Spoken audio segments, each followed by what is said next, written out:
All right. You're live.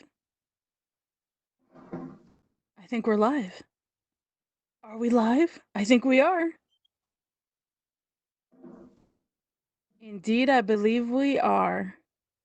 And it is 6 o'clock on the dot. Look at that. Right. Let me see. I'm just moving some things around on my desktop because I foolishly did not go with a second screen. But that's just me. All right. Oh, we got someone in the chat. We got someone. Hi, Laura. I think that's Laura, our tutor, one of our professional part-time tutors. Okay, so we are live.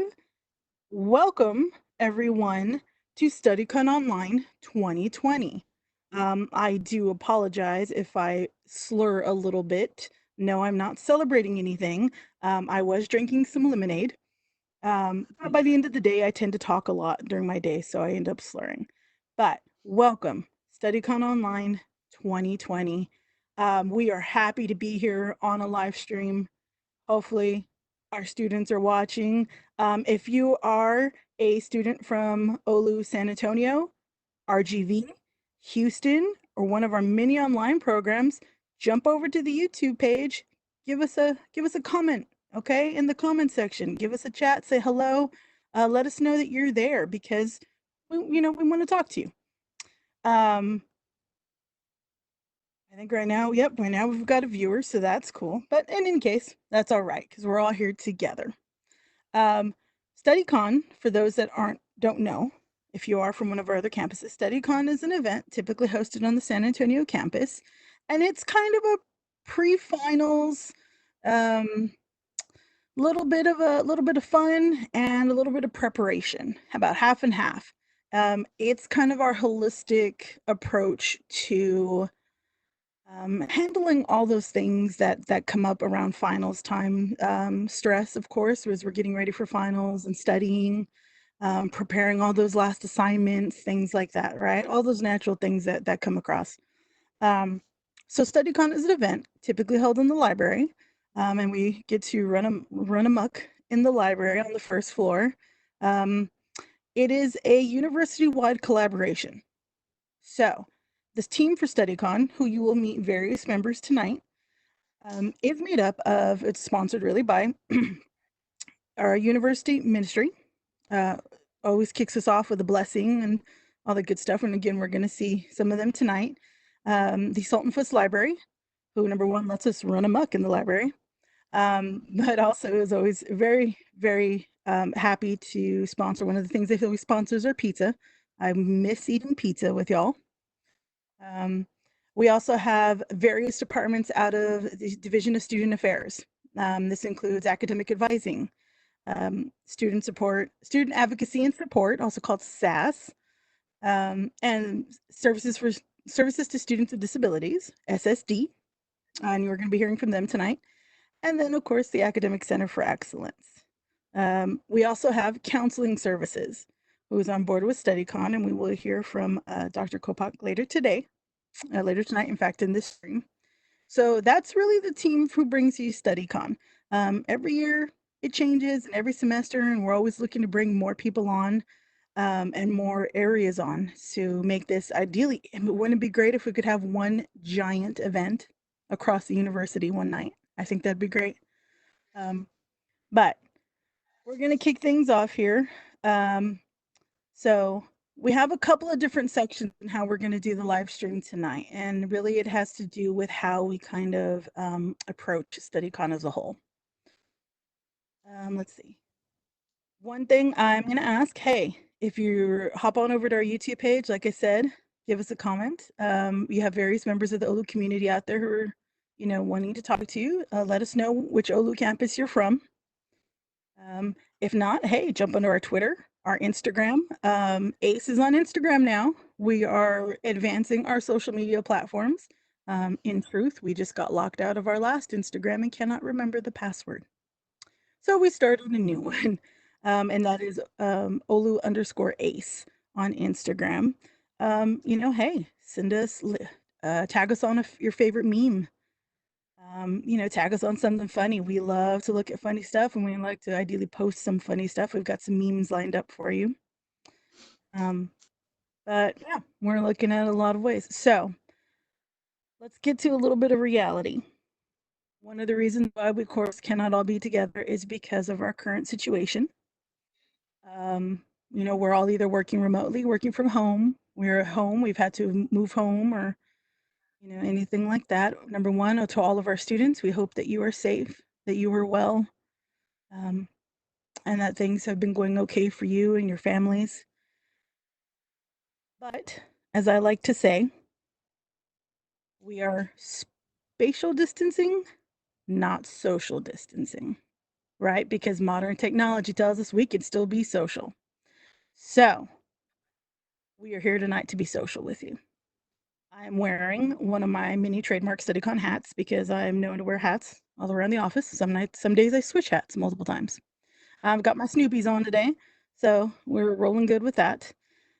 We're going to, in a little bit, get into one of the first things that we want to talk about with StudyCon, and we're going to be bringing on Dr. Kumar, who's director of ACE, Maria Cabanis, who is the director of the Sueltenfuss Library, who we have to thank for many things, including the StudyCon page. If you were watching or if you have visited the StudyCon page at libguides.ollusa.edu /StudyCon 2020, and we'll put that up later on the description. You probably received a flyer about it. Oh, Creighton's got our StudyCon shirt on.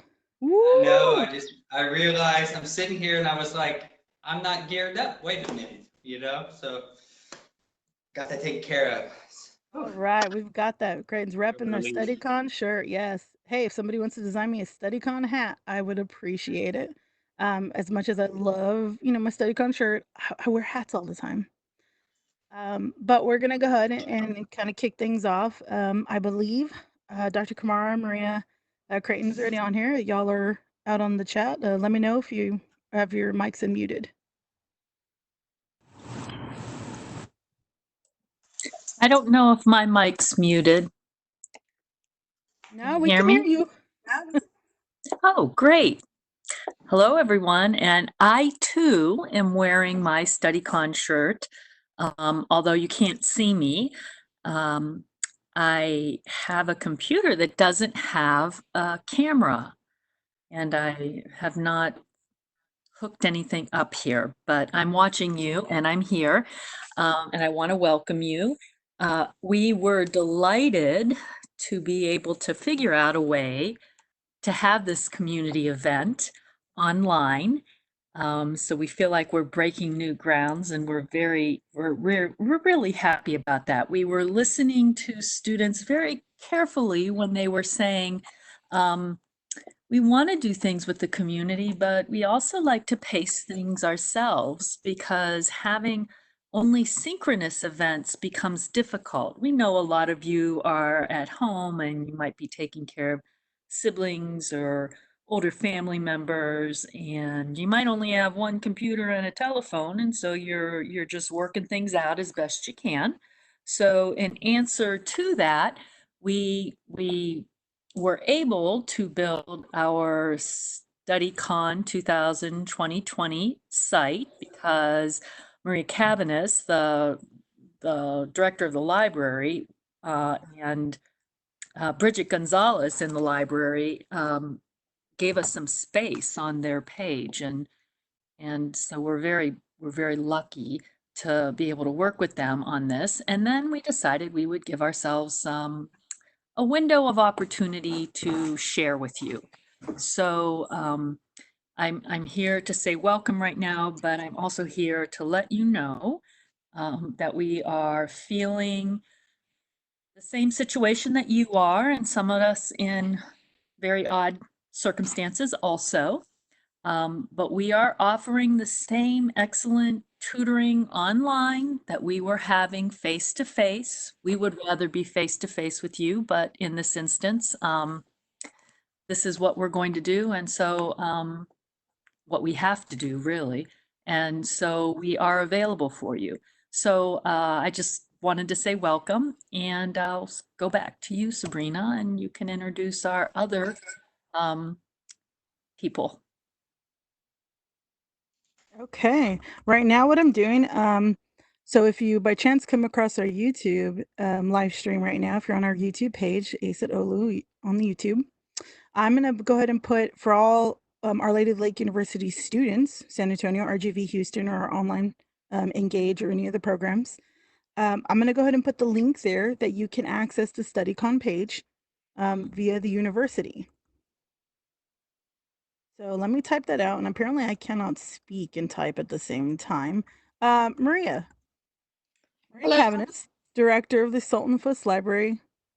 Please, first of all, thank you very much for not only the space to create the StudyCon page, but also for all the many times that you let me run amok in the first floor of the library. Can you give us just a little insight? What does StudyCon mean for the library? Well, I think that thank you for having me, first of all, and I'm really glad to be able to share physical space with you in the building, but now also our virtual space on our website. So that's really exciting. StudyCon, I think, as you mentioned earlier, is really a holistic event, and so it's about preparation for finals, certainly, but it's also just about how we approach our work on an everyday basis. And so I think, you know, the Writing Center and the library and all these other units on campus coming together to support students during this time, but also to learn and grow together new ways to be better students and better learners. So that's kind of what StudyCon means to me anyway. Well, you know, we love having the library on board as a partner with StudyCon. I know Sam, who is the graduate research assistant upstairs. I believe Yeah, that's she's her our position. research assistant. Yeah. Research assistant. Okay. I know her and I have talked about the many possibilities of, you know, maybe one day expanding StudyCon into the second floor of the library and Awesome. having some stuff up there. And you know what? Hey, just thinking about it now, it'd be really cool to kind of stream over that front view that goes down into the little tiled area. That way we could, you know, continue getting our events out there for our other campuses. So that's something that whenever we end up maybe back on campus, we'll have to kind of talk about. Absolutely.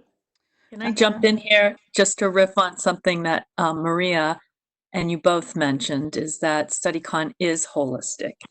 And as you know, we try and create a study conference for you. And in order to learn and to study regularly, we hope that you consider both body, mind, and spirit. And in that vein, we have built StudyCon with the providential blessing and the prayer wall, with tutoring and group tutoring, with math teasers, with work on portfolio and writing, with people there from the library for any research, as well as yoga and things that will help you relax, including things like therapy dogs, and of course, always food. And so we're hoping to bring some of that to you now. So that's what I wanted to add. Thank you, Sabrina. Okay. Thanks, Dr. K. Yes, as always, you know, StudyCon has been a long time project for not only the offices that collaborate on it now, but before that, we kind of took a previous event that we used to have and thought, you know what, let's rebrand it some. Let's rebrand it. One of the things that we are not big proponents of is cramming. We do not like cramming. Um, because it has a real has a negativity to it of sorts. It's about preparation. Um, and so, you know, that's kind of where StudyCon came out of, this idea that we could, one, obviously evolve the things that we're doing, just like we can always evolve ourselves as people, as students, as scholars, as academics, but to also give something new for the university. So I'm doing a little bit of a double work here because I'm kind of trying to get out on to Instagram that we are live right now, so that way people can jump on over. But we also have today, of course, like I said, University Ministry, who is a fabulous partner of ours. Creighton, tell me just a little bit before we move into our first segment, which is called The Spirit. Creighton, how did that relationship between StudyCon and University Ministry come about? Yeah, sure. I think, well, first I just want to say I'm really impressed with your microphone.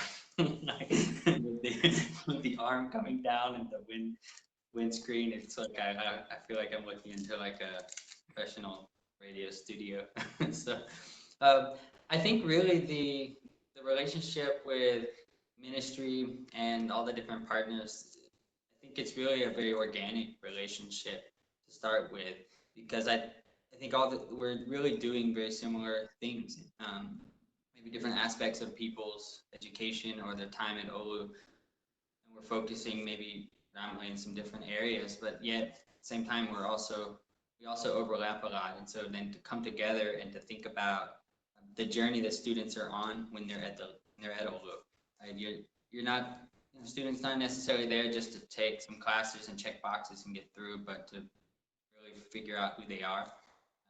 College is hard, and it really, like, it should be hard. It should really challenge you, because in that you discover really who you are. You discover what's calling you forth.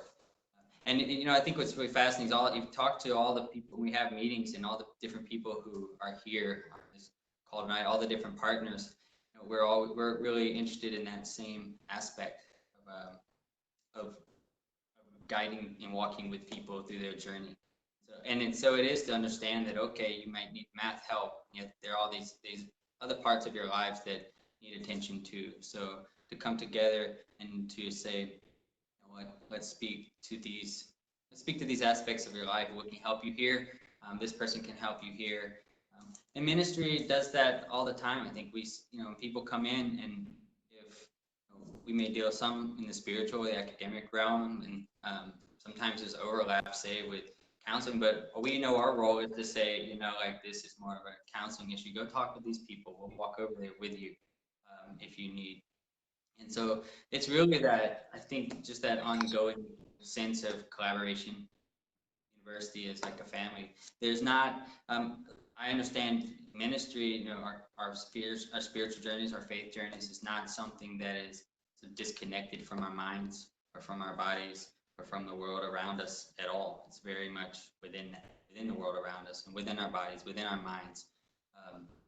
Our relationship and understanding ourselves as divine beings is really sacred creatures is not, it's not something that we just only feel. We have to think about it. All of what people study as they find what's really calling them forth and what their passion is, as they work to find their vocation, even in the gen ed classes, right? I mean, I would say especially in the gen ed classes that are so important.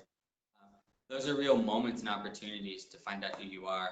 And so for us in ministry to be a part of that holistic sense of people's journeys is really what brings us there. And we're doing, I think it's just a very natural alliance that we've created here to say, what is it that people need? Where are some obstacles that they face? Where are some points of success? And to be just places of presence and guidance for them at this time of the year. And really, I think throughout the year. So this is really, I think, our calling in terms of ministry is finding yourself, discovering your path.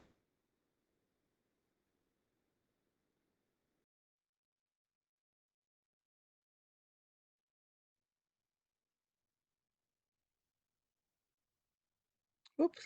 Looks like Yeah, yeah, that's okay.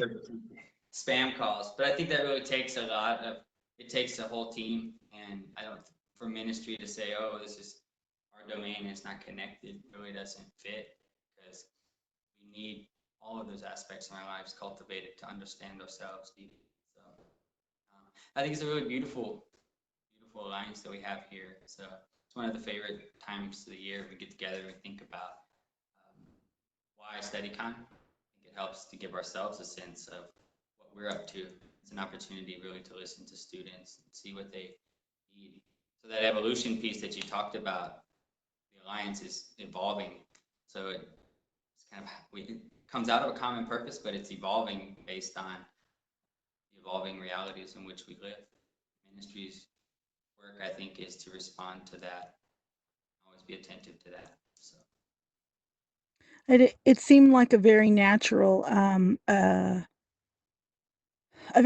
thing when we thought, you know what, hey, let's get with university ministry and see how can we kind of connect the two elements, the providential blessing that goes on, as we lead into finals, and then StudyCon itself, right? It kind of fit. It seemed like a natural thing that was waiting there, and it has been, so far since it's been, I think, a great collaboration, because we do all have that same goal. All right, we all have that same dedication. Um, and you know what? Speaking of that we're gonna just kind of naturally transition into kind of something we first wanted to talk about, that call to spirit. Sister Christina, are you there?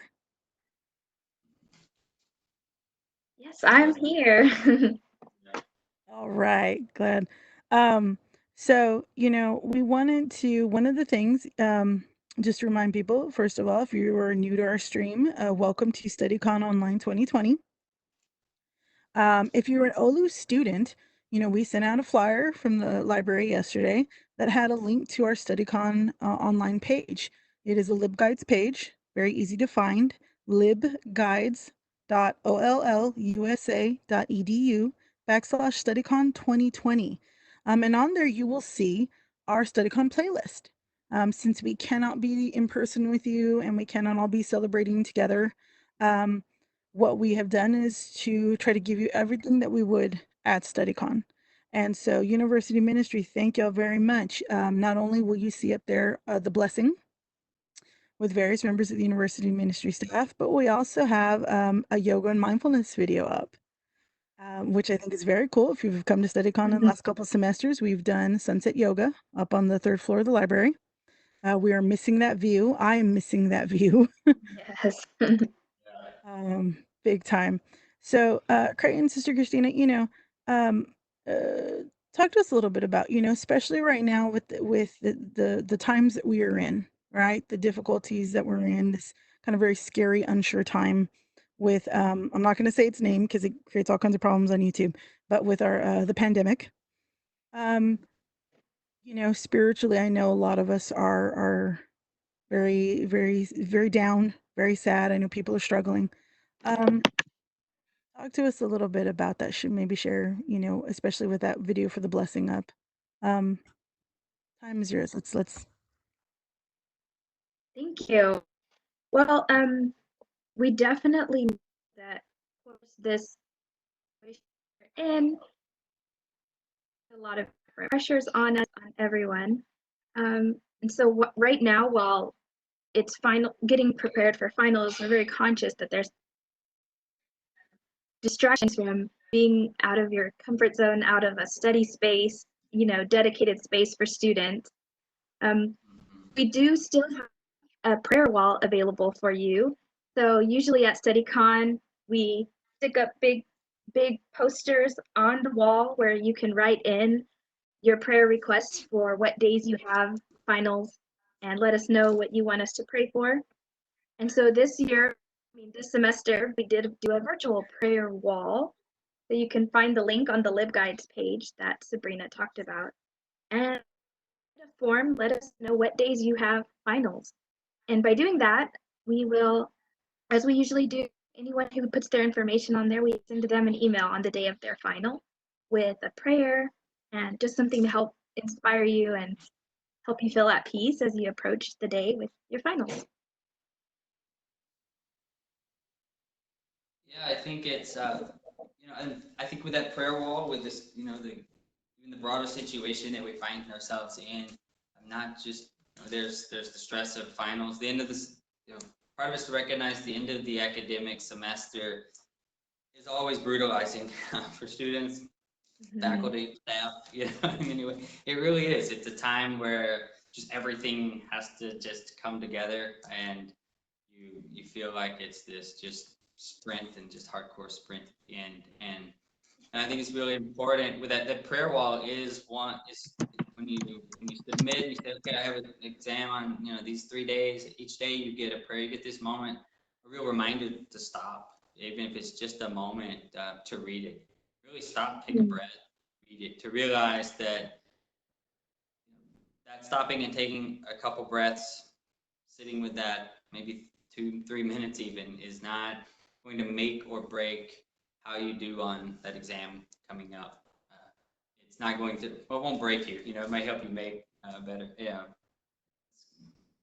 do better on it. But it's taking that time, I think, is something that we have with all that's going on around us is really even more important. So for us, you know, as we put together a Providence blessing or really a prayer service, it's a reminder to take that time to just sit and to be and to be still and to be in the sacred presence of God. And so and yoga and meditation is the same. It's a way to get moving. And I will say there's a couple of them are pretty challenging. You know, I did manage to stay up mostly, so but they were good, you know, challenging. But it's to get your body moving as well, to still your mind a little bit through body movement and through some stillness as well. So that's a real whole sense of yourself. You have to quiet yourself. Take some.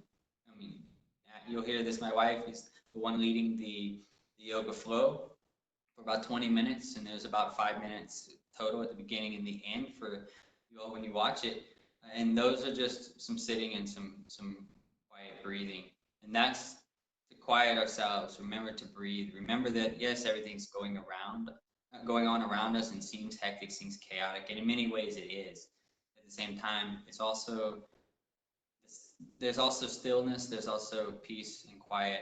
There's also that available to us. We just have to take the effort to find it. And so I think really all of the three things that we do is a reminder of that need that we have to connect. So to connect with the sacred within ourselves, to connect with the sacred in others, and to realize that to take that moment, I think, to realize something that we often don't realize we're in just that. We're just in that sort of frantic moment of a week of finals, and that is that, you know, that we are so connected, and we can forget that what we're doing in those frantic moments is actually really connected as kind of a broader picture of our lives. So I think the moments that we really find out who we are in these hectic moments when we actually take the time to stop. Think about what am I doing? You know, it's like if I just can't make myself, you know, study for this class, right? Accounting or chemistry, or not to, you know, I hesitate today, so, you know, but it's like, you know, it's why am I? Let me think about that. If that's something that's my major, right? Or I've declared this as such and such as a major, and it might not be what's really calling you. And so to listen to what we're butting up against, you know, but if we keep going, if we stay in that frantic mode, we don't ever really stop and listen. And so a lot of what we've tried to offer are those moments to stop, to listen, to figure out a larger sense of ourselves. Yes. The prayer service that you can find, also the link to that, it's you know, offering you that prayer that will hopefully remind you you know, that you're working hard, but you're also not alone. So you're there praying. You can watch it and pray it on your own time, but know that those of us who put together that prayer service are still praying with you, and other people will be clicking in to watch that. So I like to make that point as well. Mm-hmm. Yeah, and to remember, you know, you can watch it. It's really short, it's about 10 minutes. You know, that 10 minutes is critical time to it. Sometimes we think, oh, I can't stop and take that moment to meditate because kind of like when you're writing a paper, you know, and it's got to all be perfect before you can write it. Well, I've got to have it all perfect in my head and in my vision, and everything has to be. And then I'll do that when it gets the perfect setting and the perfect time. And that may never happen, right? So the perfect time is the time we actually take and to make ourselves available to the sacred within us and around us, and so you can watch it once a day. It's really that short. It's short and powerful. And so I'll also say not only Sister Christina and I in it, we also have a student as well was involved in it, and our university chaplain, Father Kevin Faust. He's also involved in that prayer service in that video. So. And his information, I believe, if it's not, we'll add it to the, or you can we'll add it to the description, but you can write to ministry, send us an email, we'll send you his cell phone number. He's been here, Father Kevin's been the chaplain for 11 years, I think now, and Yeah. he has 3 parishes, so and he got a 3rd parish this year, so he has plenty to do outside of here, but he loves being here, and so if you think, oh, well, I can't text him, he's got all this going on. No, text him, he'll respond back. He can't set up a time to meet with students, obviously, anymore, who might want confession just to talk with a priest, but he'll call you, or you can call him. He'll definitely make time to talk with you if you want. So we'll make sure his information's available, and if you can't find it somewhere else, just write to ministry@ollusa.edu, and we'll send it to you. So he's part of the prayer service, and some powerful words in the reflection in the middle. So born out his experiences over 11 years here with college students, and 26 or 7 or something like that as a priest. And before that, he was a psychiatric nurse for 9 years in a state prison mental hospital. So he's done a number of things, seen a lot, and he's a phenomenal person to sit with. So.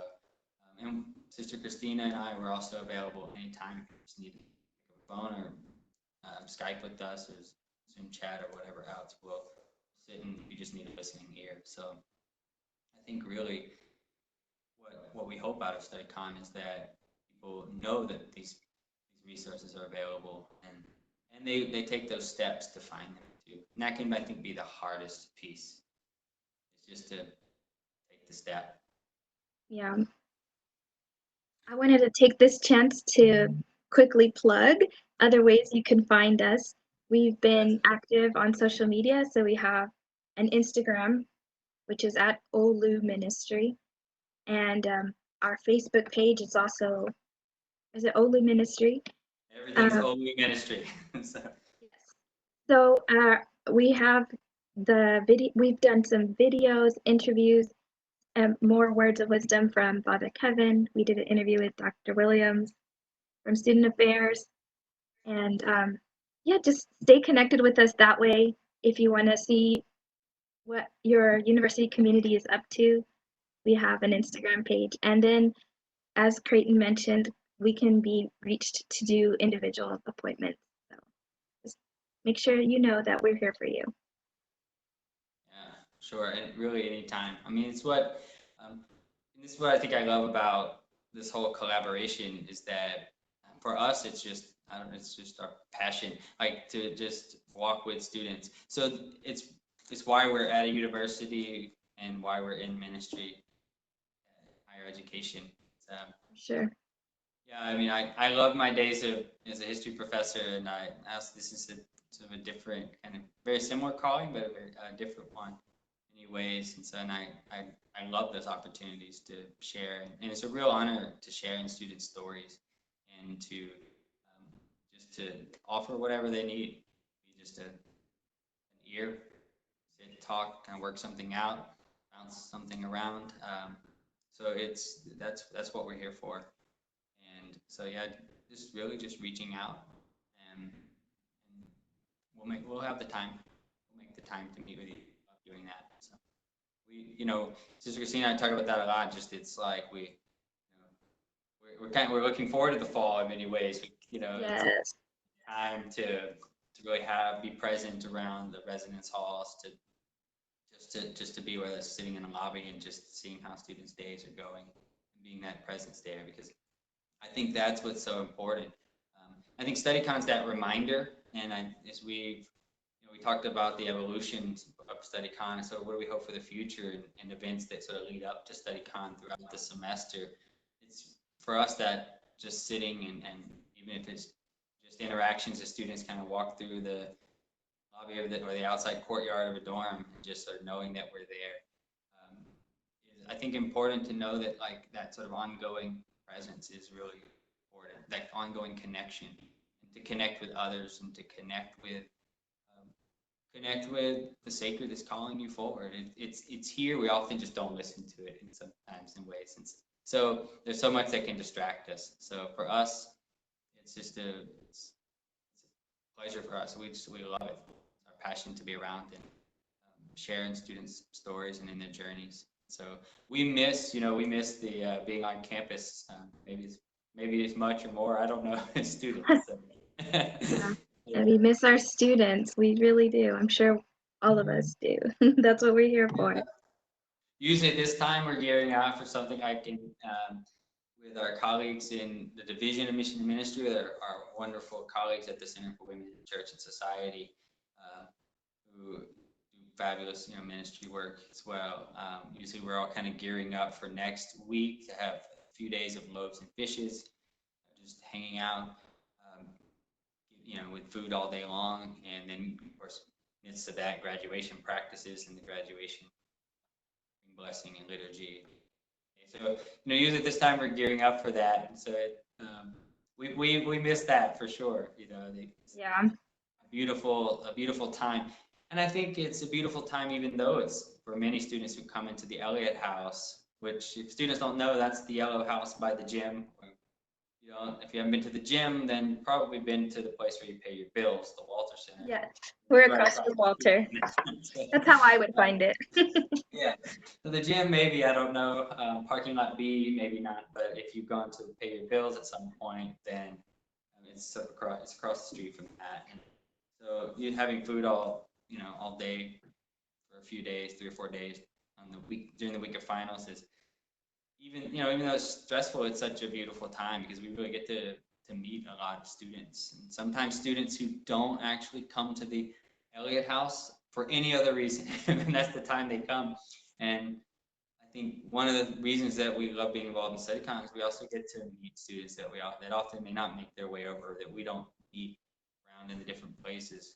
We're involved in a lot of different things around campus, but we often a lot of students and we don't get to meet so many of them. And we do during this time, and even though it's really chaotic, it's also this time where students come in, they may feel chaotic, and then they grab a breakfast taco or they grab whatever we have for lunch and they sit down and just chatting, and it's like you leave and maybe they take it to go, but when you sit down and take a moment, it's like it's going to be okay. And if you prepare, you really prepare yourself, mind and body and spirit, like we're talking about a lot tonight. You really do that, then you just show up. It's going to take you where you need to go at that point. I don't think we say it's interesting. This used to be called blessing. The Providence blessing used to be called blessing of the rains, and some of the CDP sisters didn't necessarily like that. It's not favorite in terms of like we're going to get some special power. I think what we really emphasize is that like that special power to find your path, let Providence lead you, takes the work that you have to put in, and it also takes how life plays out for you and how you really discover yourself on that journey, even and especially when it's not exactly like you thought it was. So, may not have the grade you want on this test, whatever else, that's the reality, I can find some of my old papers if you like. It show I know the reality well, but it's it's one that helps you really find who you are. So that I think is with the name change that we've had over the last few years, and the Providence blessing really incorporated into the StudyCon that really came about the same time we changed the name. It really speaks to that sense that ongoing work and attention to your mind and body and spirit is really what prepares you. And it prepares you not just for the finals or tests before, but it just prepares you to handle whatever comes your way with a sense of purpose. When you sometimes don't feel that sense of purpose, which happens quite a bit, and especially in those times, just walk over to the Elliott House or the virtual Elliott House, finding us on Zoom or Skype or whatever else. So Or FaceTime, we can do that too. that's it. Yeah. So I have an Android, so I don't always think about that, but yeah, it's a yeah. I think that's and even once school is out, if I mean, you can still call us. You're still part of our OLLU family. So you might just need a quick word or two. That's it. So we're here. Reach out. So one of my favorite parts of StudyCon is often people come around right as we're going to start, and they'll come looking for food, and I'm like, why don't you go down to the Providence Blessing? Why don't you go to the Providence Blessing? Get a little prayer before we dive into the food and that. And most of the time, it's because I'm still stirring chili and cheese. Um, Yeah. but it is too that I think it's something that even no matter what their spirituality is, having a little bit of that, having some of that in a stressful moment, I think helps. One of the things that I miss is just kind of seeing y'all around. Um, because especially with Ace, we're a giant glass room, and people come in and out, and people always wave. And I miss that. I miss getting the chance to wave at y'all if we see y'all.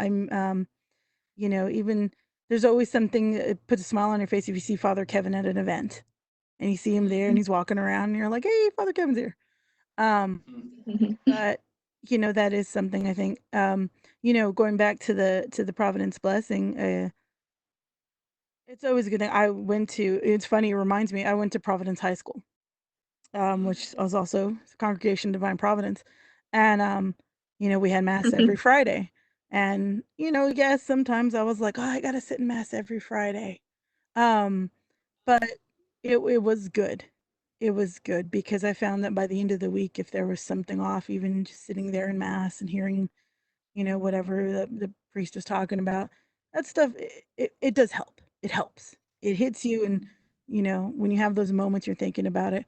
Um, if at all you're watching this live stream later on our YouTube page, if you're just joining us, I want to say right now to all of our students, our San Antonio, our RGV, our Houston students, our online students, um, all of y'all, you are all in our prayers and our thoughts. And especially now we are thinking about y'all, but always we are thinking about you. Thank you, Creighton and Sister Christina, for giving our students that about ministry, for being there for them, for always having your doors and your virtual doors open. I think it is something so helpful for a lot of students when they seek out some of that comfort in that. Yeah, thank you. I think it hit me as you were talking. You say just kind of as a I think as we write something towards the next section, I believe soon. But it's like there when you say like, oh, just go, take some time and go to the prayer service. I think it really speaks to this event itself. Everyone who's helping to put on this event. I consider them. I consider all the faculty staff. It's part of ministry. I don't think it's just okay. We're the only sort of ministers on campus. We're all Right. ministering for one another, and it's like the number one rule, really, of your prayer life or your sort of interior life is just show up. And we often show up with the expectation, I need to find that. I need to find well, that maybe then you kind of talk talk that away, and then you have to listen at some point to what you said, like about just go and why don't you take just these 10 minutes, whatever here, even though it's maybe to help you get the cheese hot. It's like, but it's also part of that, like you don't when you show up, you're not quite sure what you're gonna find, and you might have something in mind, but often what you find is something that's really helpful for you.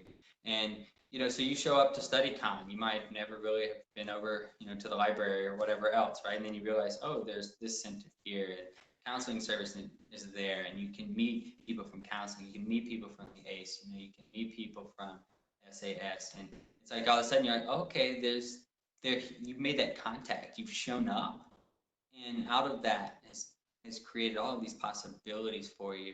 and pathways that you haven't seen before. So I think for the collaboration that we have here, that's really the purpose, and that's really the ministry aspect of this.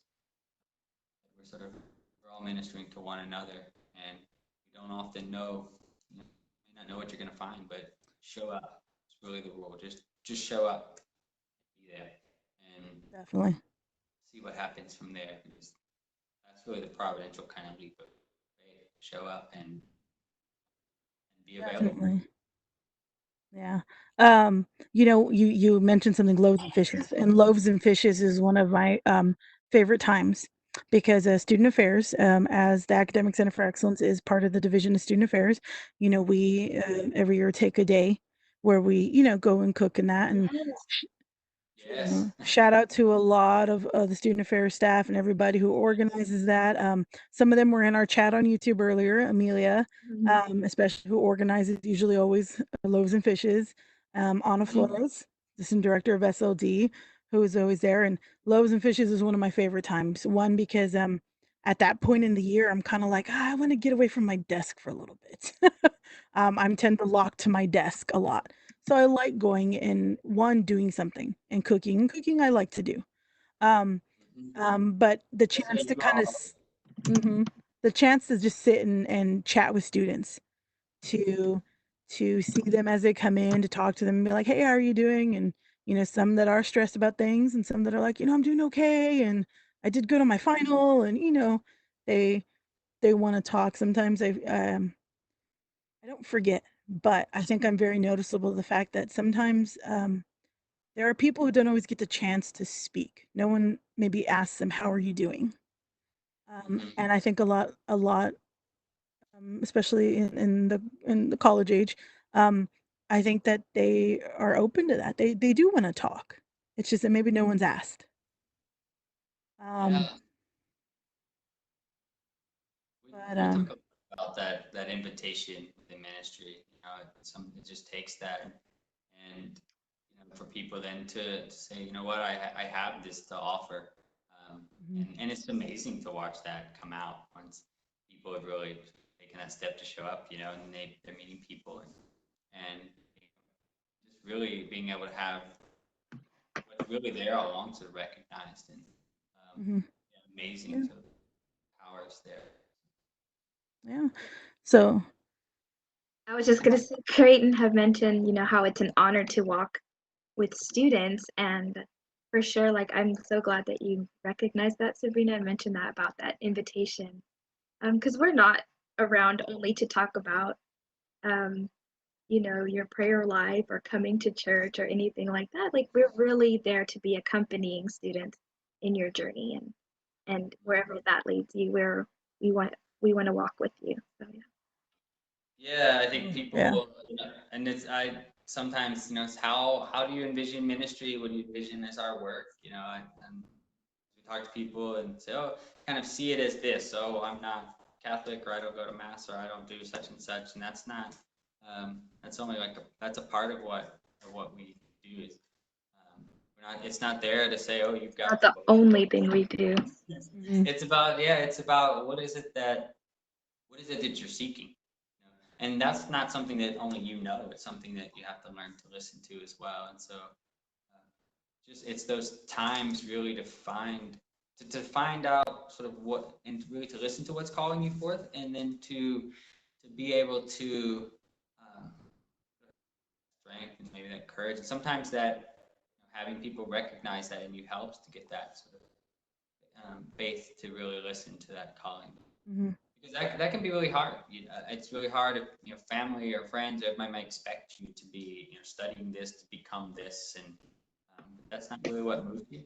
And it's a process. It's not an immediate happening, but it's a process to really to gain some trust in what's calling you forth. And if you really already know and you're on that path, really to deepen what that means for you is a lifelong journey. So I think for us, it's that time just to listen to those stories of students during loaves and fishes and finals week. Sometimes more is on almost a more concentrated way than we ever do. Because oftentimes students they may come to the outlet house for something unrelated or something, but it's you know, I think to know that throughout the semester they can just pop in if you need to make an appointment with us. We'll sit down. It can be a one time, it can be a regular. It doesn't really matter. So just let us know if you're looking, you can pop in, make an appointment. So either way, we'll definitely sit with you and just what's going on, what's weighing on you, what's joyful in your life, what's calling you forth. So yeah, Loaves and Fishes is a wonderful time, and you know you get to see so many people on campus doing that work, like you all at you know the Division of Student Affairs. I mean, it's definitely doing that work. You all, I mean, I got to say, you also punish that kitchen too. So delicious food. So you know, Yeah, the smells that come out of that place, man. The smells so good. I know Dr. Williams is not gonna let y'all have, you know, subpar food there. So you all, yeah, yeah. So it's it's amazing. So it's amazing to see everyone. You know, people if they sponsor maybe a meal there and they come and they hang out and do that work on campus. So. Yeah. Well, thank y'all both very much. We're gonna come back around to y'all toward the end of the stream as we start to wrap things up. I'm gonna use that word again, evolve a little bit, because right now, you know, we just spent a good time talking about that call to spirit, and now we're gonna jump into call to mind. So for the next, you know, couple minutes, and that we're gonna hear from some various people. We are going to hear from Dr. J from Counseling Services. We're going to hear from Dr. Daniel Cheshire, the math coordinator at the Math Center, as well as Sister Ann Peters, who's our one of our professional math tutors. But before we kick that off, because it's also part of Mind, I'm going to take us back around to Maria Cabanis, director of the Sueltenfuss Library. Maria, talk to me. Are you there, Maria? Sorry, I had my mic muted. Oh, you're muted. See, so nobody blame me if you're muted because I don't have any control over this. I think I'm on now, so that's good. You are.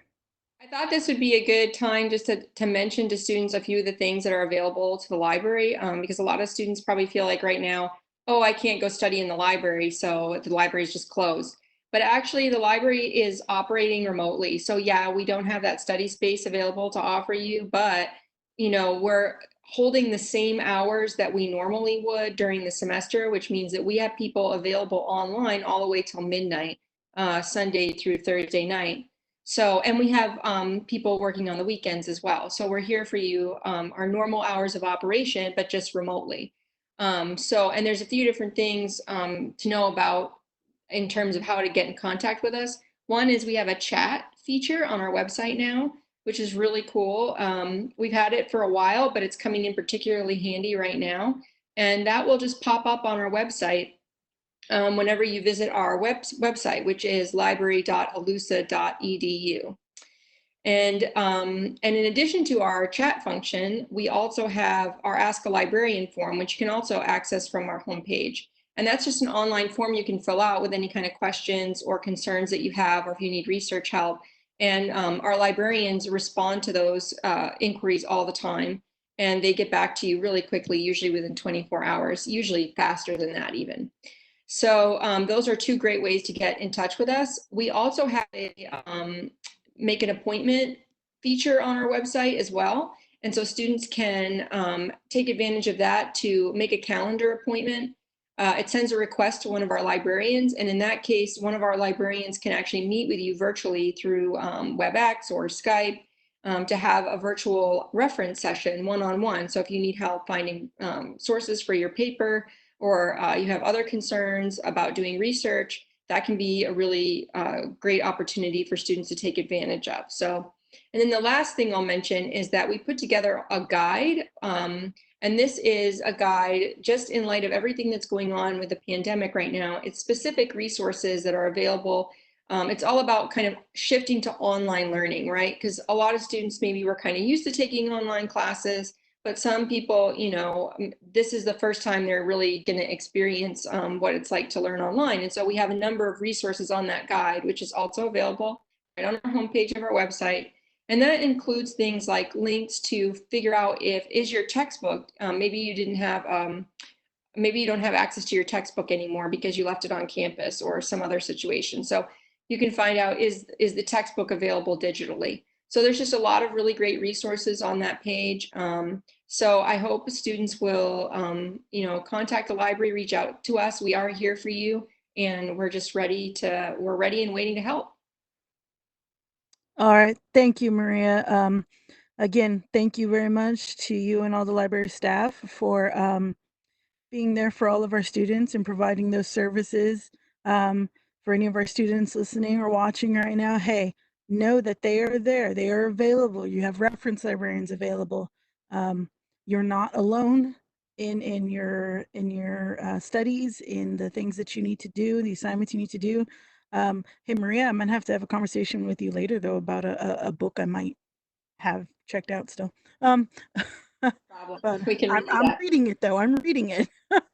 That's a good point also, Sabrina, is that many students in the throes of changing from campus to being back at home, they may have books that they had checked out or other materials. So we're extending deadlines. We're making different arrangements for students so that they don't need to feel like, oh no, I'm going to get a fee on my account or I'm going to get a hold. So if you do have a concern about that, they can definitely just reach out to the library. They can fill out our form, chat with us, email us, whatever the easiest way to communicate with us is for them. But we can certainly take care of that so that doesn't have to be one more thing that students have to worry about right now. Oh, see, I'm glad I brought it up. And here I was just thinking, oh, I'm gonna owe a huge fee whenever I get that book back to you. But thank you very much. So I don't know. I think we might come back to you a little bit later, but if in doubt. So we're gonna so we tackled the mind. And Maria gave us some great information. Told us, hey, your library is here for you, right? Let's with the mind comes there's a part again of spirit, but there's also our wholeness as a person. Dr. J, are you available? I don't know why, but I automatically go to like a weird accent when I say that. When you say Dr. J. Yeah. I think I go a little Harley Quinn, where she's like Mr. J. All I'm like, right. Dr. J. I mean, it brings out the best in people. Get creative. I don't mind at all. Well, Thank you. How are you doing? Hanging in. Literally sometimes. But doing all right, of course, we're all in this weird place. Doing good tonight. I got a little cup of M&Ms next to me. So, I have a snack for the next hour. But you made a great video that's on our StudyCon playlist for Sure. stress tips, and I heard you made a good dinner tonight. I wish we had smell-o-vision. I had to hurry up and eat while I'm sorry about that. prepping for this. No, that's okay. Quinoa is always something I've wanted to try to cook. I'm just worried like what's going to happen if I do. But stress is big right now. Stress is high. You have like I said, we have a great video from you up there, but talk to us right now. What we're all feeling some things. And I don't like feelings, but we're all feeling some things. What and we know counseling services is there, but what are they there? What do we have?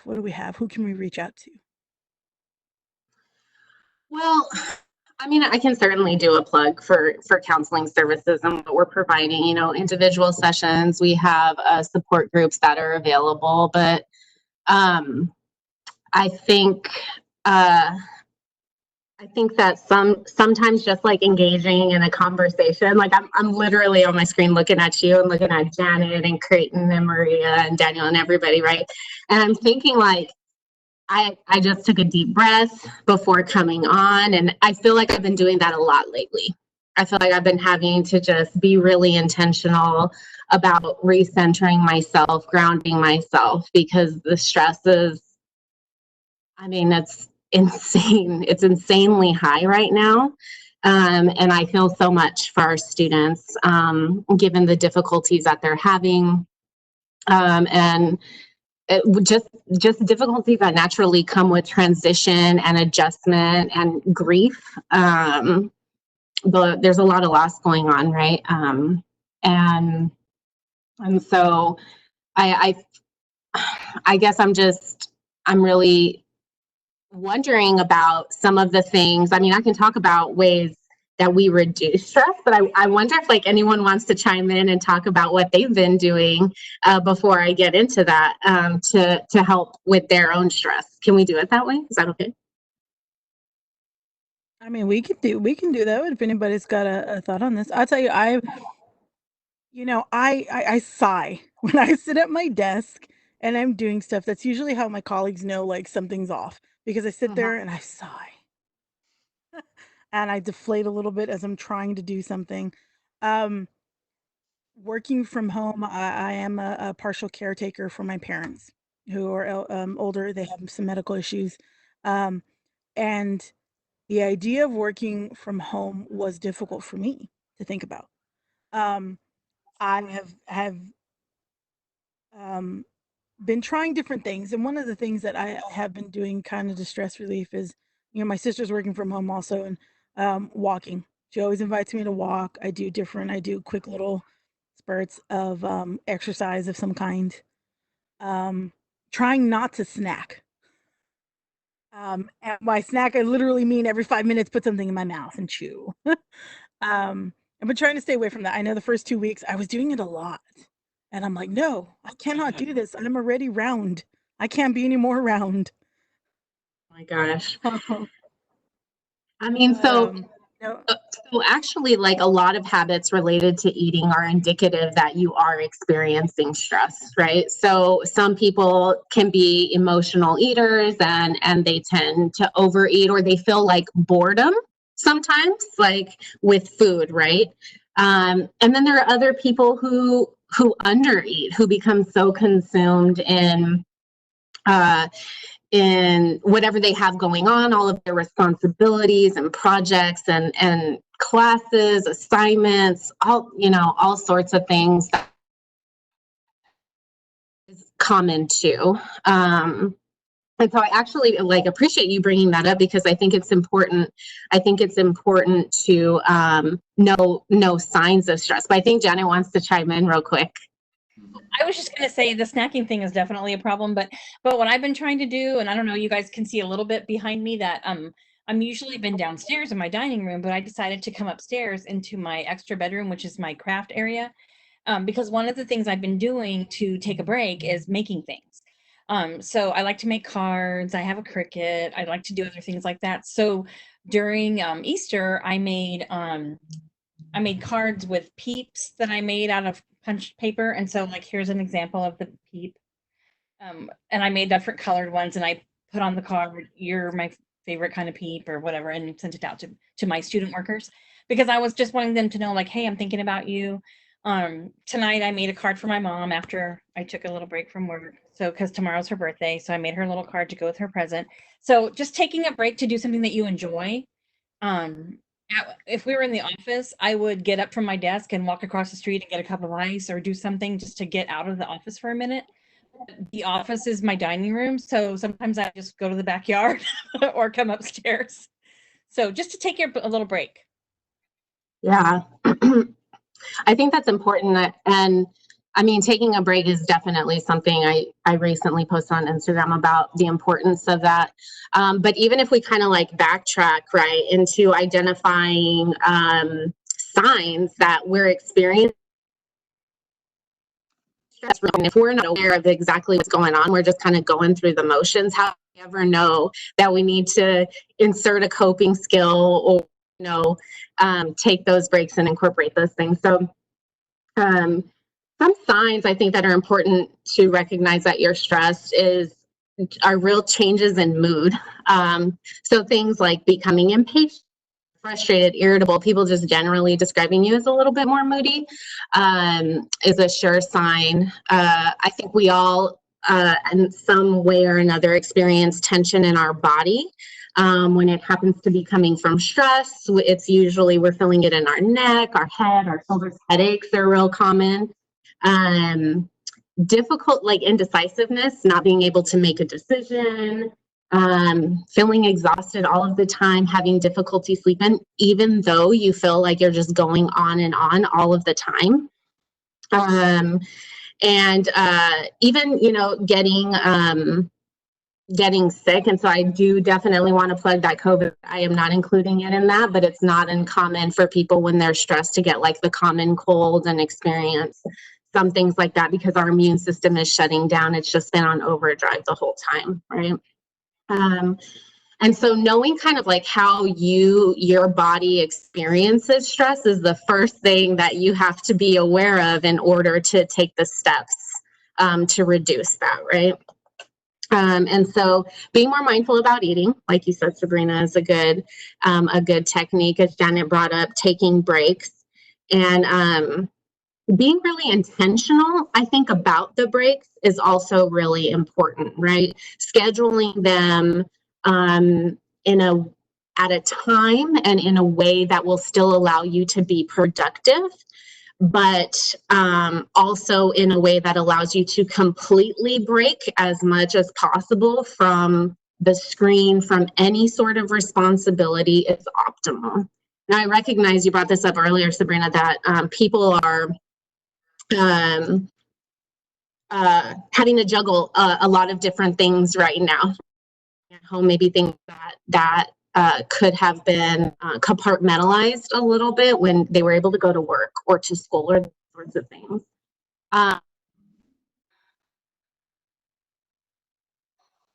The time to themselves.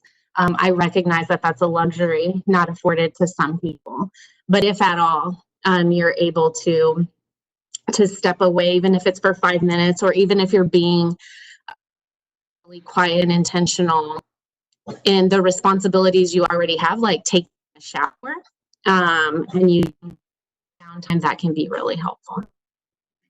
So Dr. J, I got something from YouTube for you.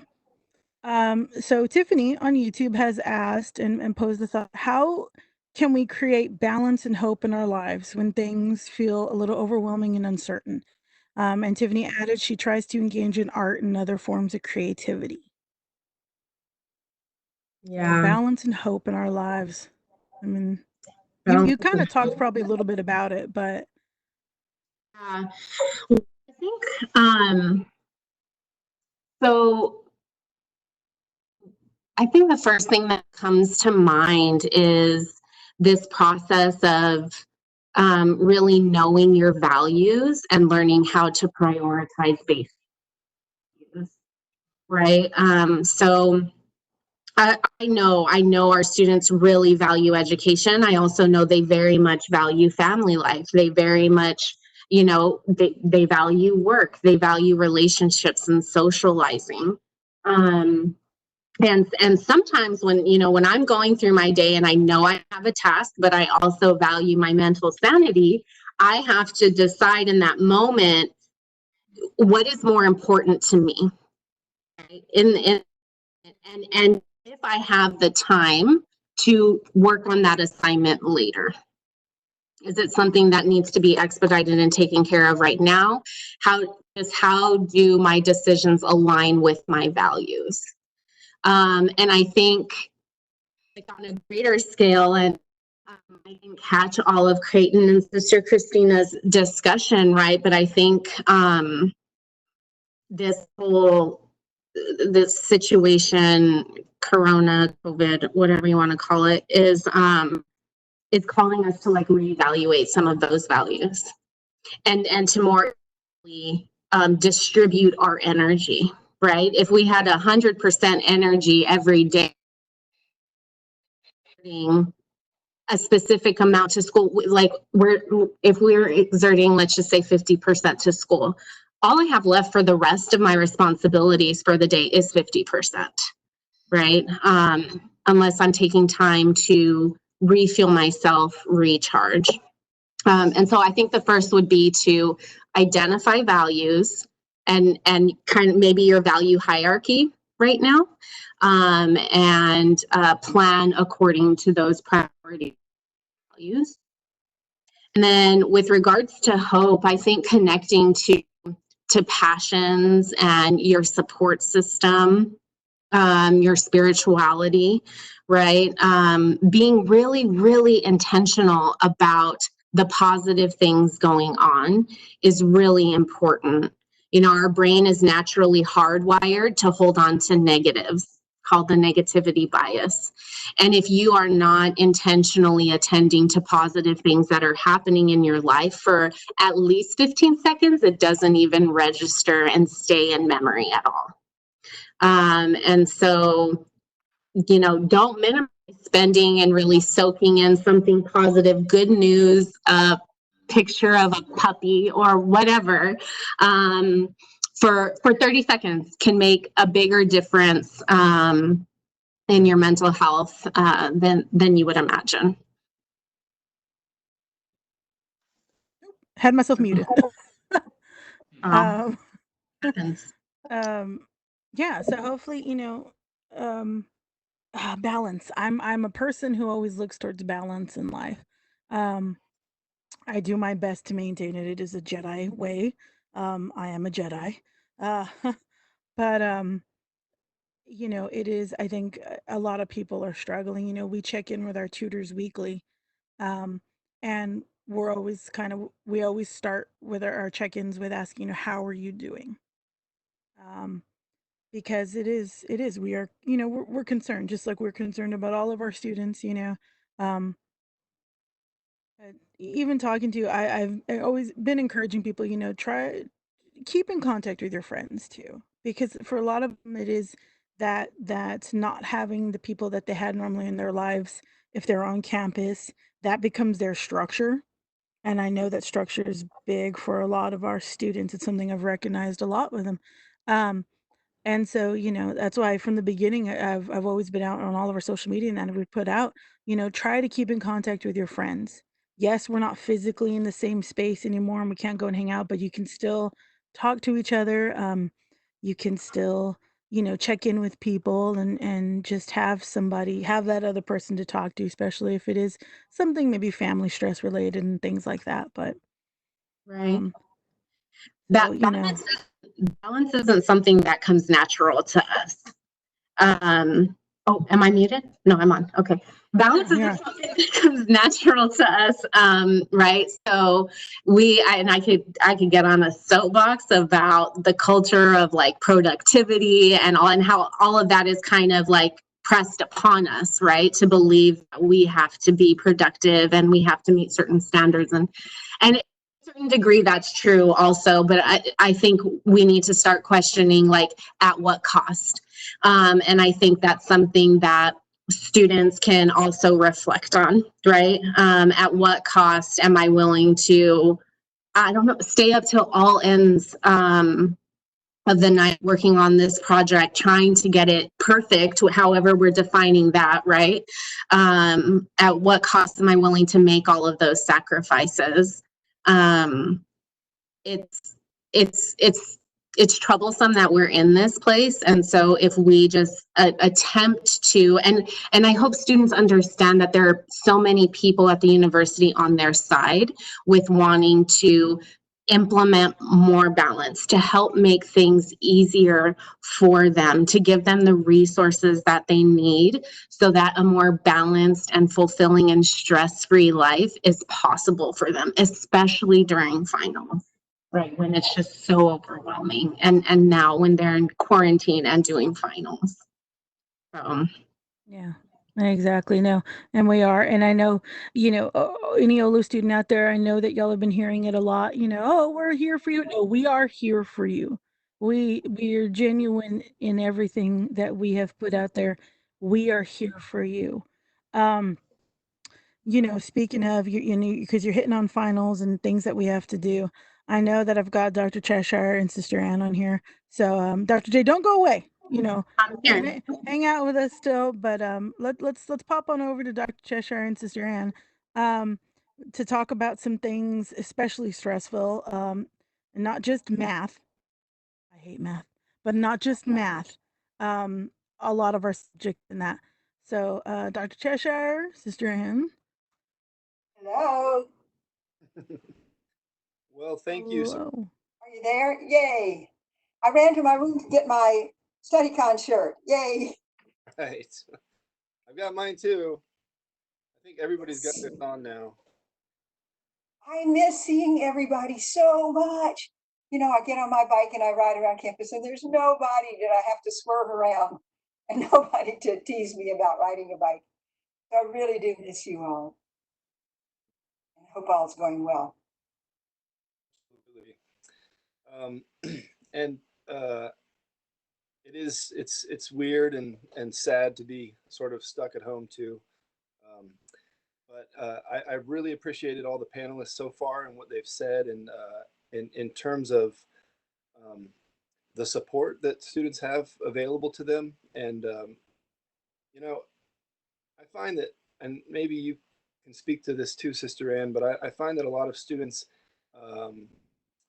they feel like, not just with math, but with the more difficult and technical subjects, that it's they have to memorize a certain amount of material, or they have to cram things into their brain, and I find that a lot of times what they really need is just an attitude shift towards what it is to learn math or science or some of these harder subjects that that people have been sort of raised to believe they aren't good at and that they don't like Sabrina. I'm going to have some math homework for you later. Sabrina.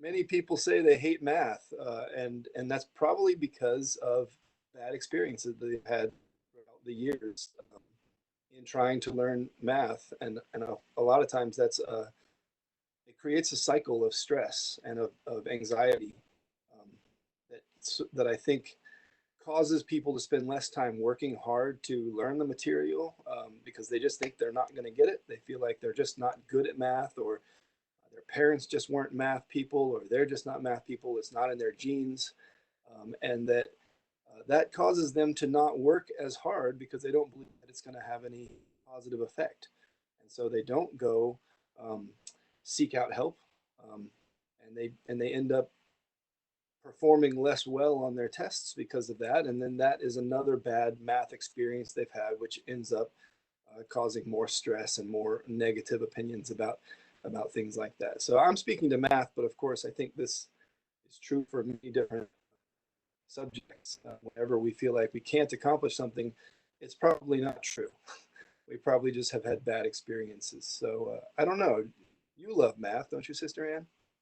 Well, but of course, I took, when I was a few years younger than I am now, I tried taking piano, and there is nothing I have tried so hard to do that I have not been able to be successful at. And I thought, you know, some people must feel this way about mathematics, that, but if I had stuck with it longer, I think I would have gotten somewhere. I really think anybody who is willing to put in the effort can learn mathematics, but it's a challenging thing until you start feeling comfortable. I love the experience of teaching math and watching faces when once in a while somebody will understand something that they never could understand before, and their face just lights up and you think, oh, this is worth what we're doing here.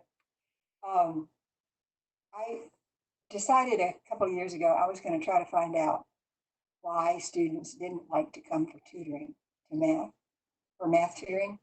So I made a little survey, and the primary reason that they gave me was, I don't want people to know how much I don't know. I don't want them to think less of me because maybe I'm not smart. Yeah, I understand that feeling. Let me tell you something. It seems like if there's anything that can go wrong with technology, it's going to happen to me. You see that man smiling? That's because I'm always making him help me. But I got to tell you, I do feel a little bit like, oh, geez, what's he going to think about me if I come again and I still can't do this thing? So I understand that feeling, but I would encourage you to let go of that feeling. We have some wonderful math tutors.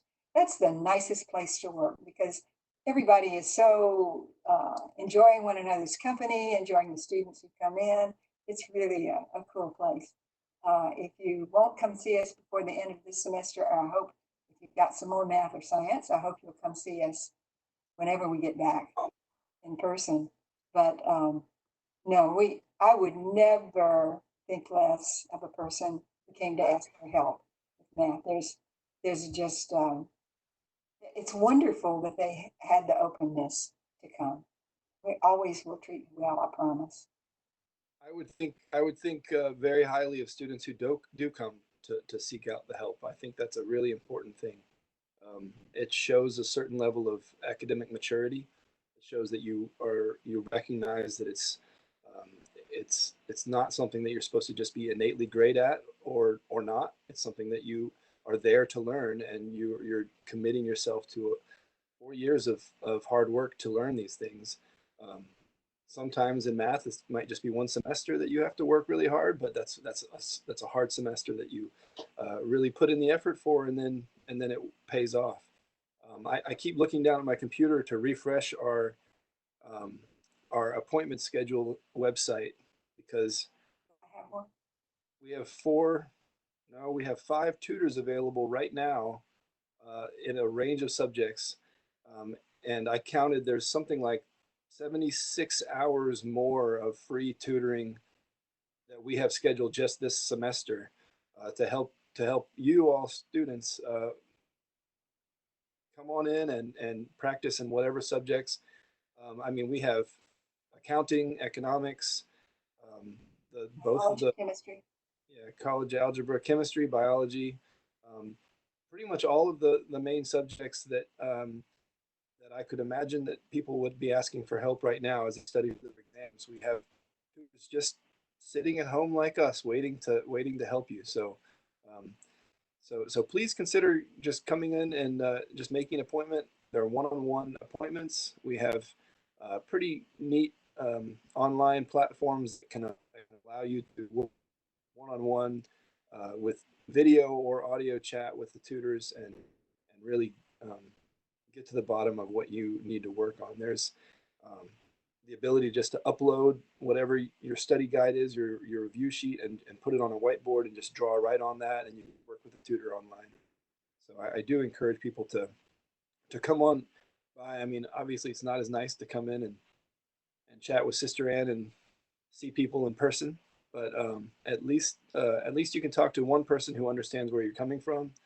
They're generally peer tutors, other than me and Sister Ann, and we do have Laura online right now too.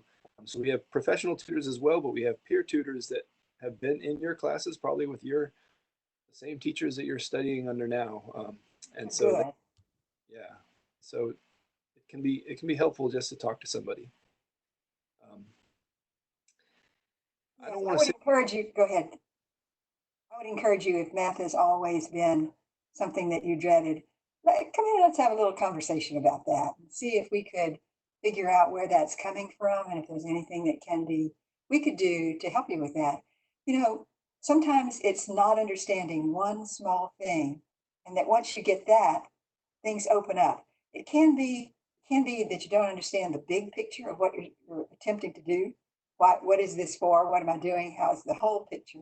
But it also can be just one little bit of something that you haven't quite gotten, and it throws the rest of your problems off for you, and you think you can't do it. So let me just clarify real quick. It's not that I hate math. As I said, I have bad experience of instructors not wanting to help me learn, and it became very detrimental to my self-confidence.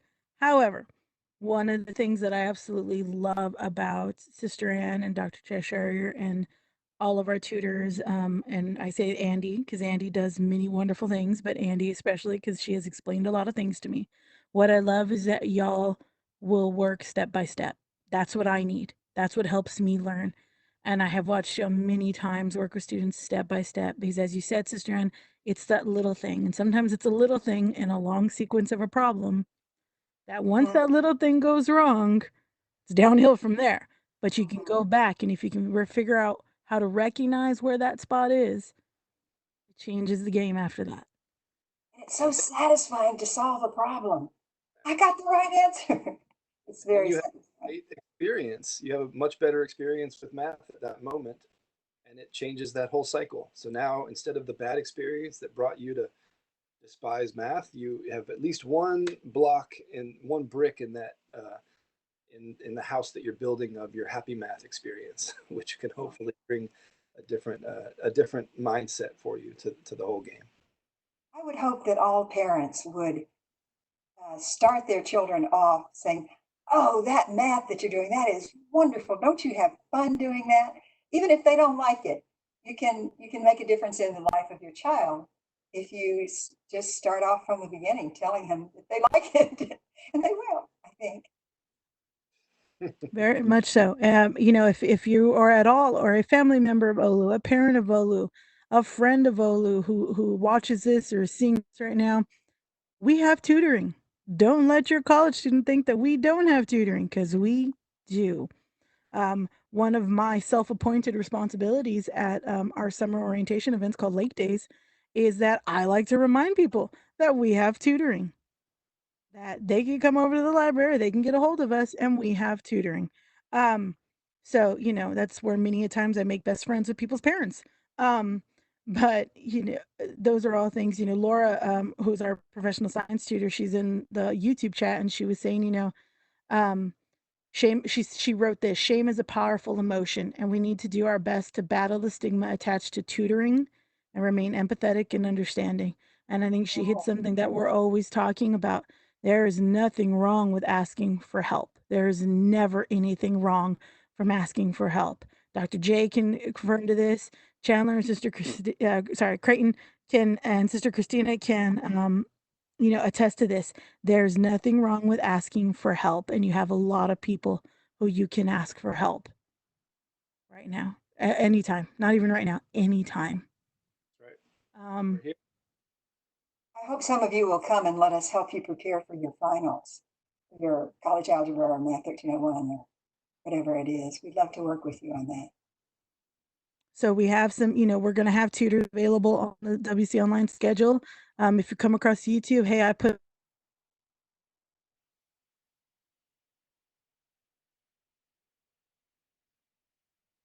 Lost you, Sabrina. I think you froze, Sabrina. Sorry, let me like go back to over get, that. Let me go back over that. You can email us if you want to know how to get help. Email us at tutoring@ollusa.edu. Let us know, how do I get an appointment? How do I get a hold of a math tutor? We're going to send you those instructions. It is very simple. Get on which is our online schedule, at ollusa.mywconline.com. You register a profile with your OLLU email, and there you go. You have all access to our schedules. All of our information, how to get an appointment, is out there. So, you know, it's available for y'all. It's there. Kicking everybody in my house because I'm like, I need the Wi-Fi clear tonight. But thank you so much, Sister Ann, Dr. Cheshire. Is there anything else that y'all want to send out into the universe? we're We here. miss you, and we're really looking forward to seeing you again. So come on back. Let us help. All right. All right. Thank y'all very much, Dr. J. Thank you so much for being on with us tonight. I don't know if we're coming back around to you, but you know, if you stay on, or some of our panelists stay on and keep that we can ask you in that. So I have just been handed a note that we have a special word from one of our big supporters. He is the Vice President of Student Affairs. Hopefully he's at his computer. I heard he was making dinner. Dr. Williams, are you there? I am. I just flew in straight from the living room. So I am here. And I have brought with me a very special saint. Special saint. Say hello, Jackson.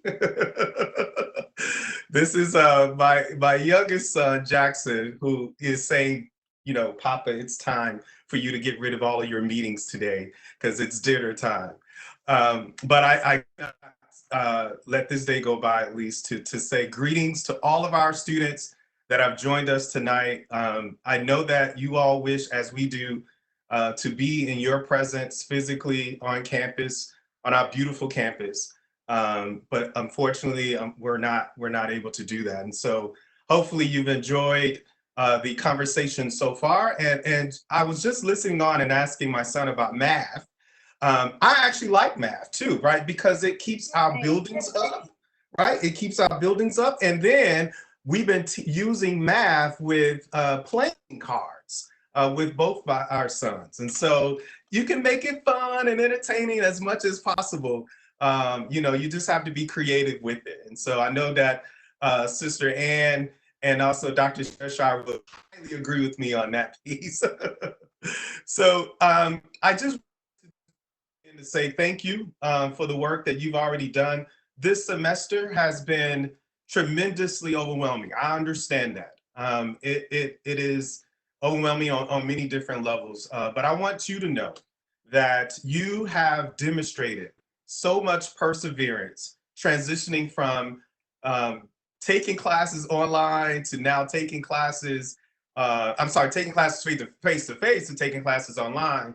You demonstrated so much perseverance so far.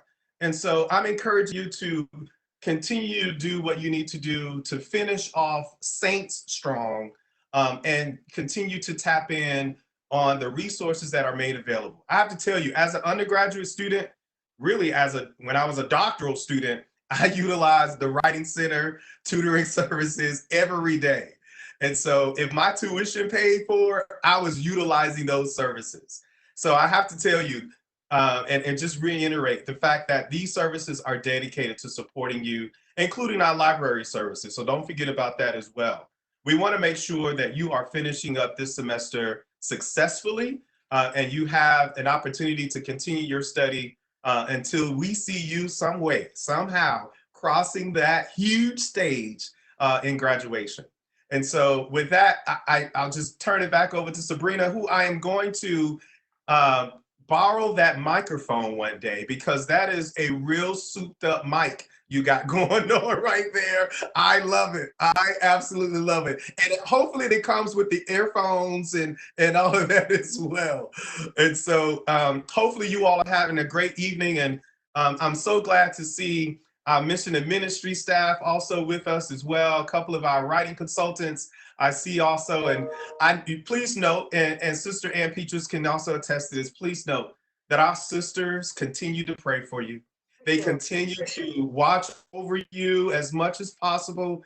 And so no matter what, and whether you like it or not, they are praying for you, and they are asking God to continue to heal our world. And so that's my prayer, is to continue to hope, right?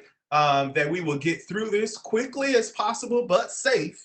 And so I can't wait to see you in the next few months or so. But congratulations for those that are listening in, that are graduating this semester. And then I look forward to seeing some of those returning students, mimicking Papa, some of those returning students back in the fall semester. I love you all. Thank you so much. My stomach is growling, so I'm gonna go hop off and grab something to eat. But great event, everyone. Thank you so much. Say good night, son. Good night. Well, y'all Good have night, a good everyone. night. Dr. Williams, thank you very much for coming on. Again, Sure. StudyCon is if you're just joining us, welcome to Online 2020. You know, we've had some good conversation tonight, and we're gonna keep going. Where I'm a little behind schedule, and I know that, but you know what? Hey, that's okay. Sometimes we need to have good and talk about things. You never know who that can help. Anybody who comes across our students, any student, anyone, maybe there's something here that can help. Miss Janet, I know you're there. I see you. I'm here. Hello, Miss Janet. Hi. So, you amazingly brought us an awesome video, study tips for students. Can you talk to us a little bit kind of on what some of those things are, some of the study tips? Obviously, I know sometimes there's some confusion that, you know, even though your office is services for students with disabilities, or services to students with disabilities, I always get that wrong, I apologize, SSD. There are a lot of things that a lot of programming and a lot of tips and exercises and things that you have that anybody can benefit from. Everyone can benefit from. So talk to us a little Definitely. bit. So, on the video I, like you said, there's a lot of things that could go for anyone, a lot of things that can help any student. I think one thing is, and this is something that I sent out to my students that I work with through SSD is, you know, as you're transitioning to being at home, you've got to find your space, because you had your space when you were coming face to face, you had your setup, you went to class at a certain time. So figure out how you're going to still maintain that, but also find a place that you can study, that it can be your sacred space, because like several students that I know, they went home, maybe they lived on campus and they went back home to wherever they're from, and they now are living in an environment where there's a lot of people. So kind of work out, like, where can you study, work it out with your family. Hey, during this time I need some time. Some other ideas are, keep your stuff for your classes really organized. As far as you're getting ready to study for your finals, put everything together for the class so that you have it all ready. This sounds like a like a simple thing, but one of the things I recommended on the video is that you make flashcards. If you're a person that has classes that have a lot of terms, like I teach some classes in the education department and there's a lot of vocabulary. So or they're like, depending on what major you are, you might too. So I suggested that you know, you could make flashcards, and what you could do is, I don't have one on me, but I'm going to show it, just like a regular card, like an index card. And what I've done this as a teacher, I've done it as a student and as a parent. If I have a definition of a word, then I would write it here. And then on the back of it, I would write the word. Then I would use a Post-it note and I would write the word again on the Post-it note. So then I would practice the words when I'm doing other things. Like, I'm going to go cook some dinner. So then I'm going to lay all my definitions out and all my words out, and I'm going to practice them. And if I want to make sure if I got it right, I can just flip it over and check it real quick. This also works like if you're riding the bus somewhere, if you're you have a little bit of downtime, you're in between things. So what I think is good, one thing to think about that is good, is you have to think about how you could how you can study in more frequent increments and not try to as a cram, like a 4-hour cram, but give yourself 3 or 4 exposures of it that are maybe 30 minutes or maybe an hour or whatever you can do, because the repeated exposure, the repetition, is what's going to give you the memory. And so it doesn't matter if you have a disability or you don't have a disability, you still got to study, but you find yourself getting fatigued, right? And those times when you're trying to spend hours on the same thing. So you have to give yourself, set a timer, do whatever you need to do, but study for that amount of time and then come back to it. Another thing to think about is, if you are a really auditory person, and you really respond well to the lectures, but you don't have the lecture right now, then maybe you want to read some of that material and record it. Or maybe you want to use some screen reading devices, or use the digital textbook and listen to material. Try to work with your strengths. So if you're very auditory, provide yourself auditory feedback. Read out loud to yourself. I know that sounds silly, but you're hearing it. And if that's your strength, you know, then do that. I am a person that needs a lot of sensory input, so I would want to, that's why the flashcard and me reading out loud and all of those things would come together. And because the motor memory of me writing out the flashcard is going to help me remember that, but then also I'm reading them. And so I'm going to remember that material. Maria talked earlier about the availability of textbooks, and I want to make sure people know, if you don't have something then like if you don't have your book because you left it behind or because you were sharing with a friend or whatever, you can get a lot of the books. Pearson has a lot of them listed. The library has some links to some, but there's a lot of digital textbooks that you can borrow free through the end of the semester. So don't let not having your book in your hand keep you from doing that. And also, whether or not you have a disability that brings you to see me, I'm happy to help you if there's anything I can do. So please do reach out if there is anything, even if I can't, even if there isn't anything disability related to do for you, I can still help you, listen to you, provide some support to you, and maybe guide you to the right person. And so I'm happy to do that at any time.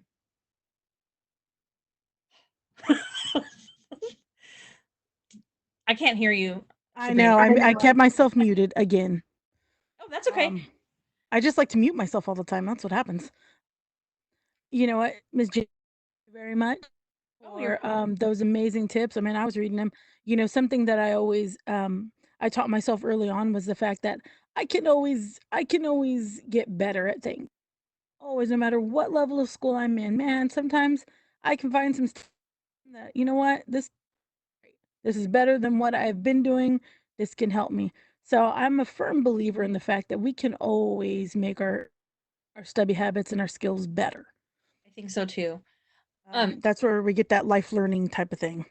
I also think that I did not mention this, but something that I think people need to know is that if you have a question and you're not sure, like I've had a few students say, we had a test and I didn't know, there wasn't a formula chart or there wasn't this thing. Okay, well, if I have a question about that, I told them there is nothing wrong with asking that professor because they are very willing to answer that question.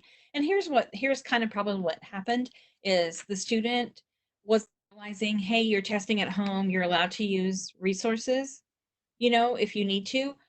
I think there was probably a little bit of an assumption that the student would use that, but the student didn't know. And so I said, well, you need to reach out and let them know that you needed that. You know, is it okay if you use that? I think they wanted permission, like they felt like they were cheating if they didn't if they didn't do it that way. And I said, you're not, but you need to ask, and it's okay to ask. No one's going to be upset. So everyone's here to support. I think that's an important thing. Yeah, definitely. Miss Janet, I miss being in the office with you. Me too. I miss our moments of just sitting a little bit, and I have a new pen that I need to introduce you to the next time I see you. It's silent writer, no movement of ink. I mean, it's amazing.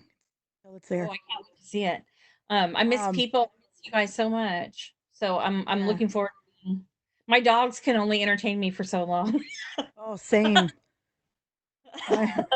At this point, they just all the time, and I'm like, this is very uncomfortable. I know they're looking at me like, why? Yeah, very much so.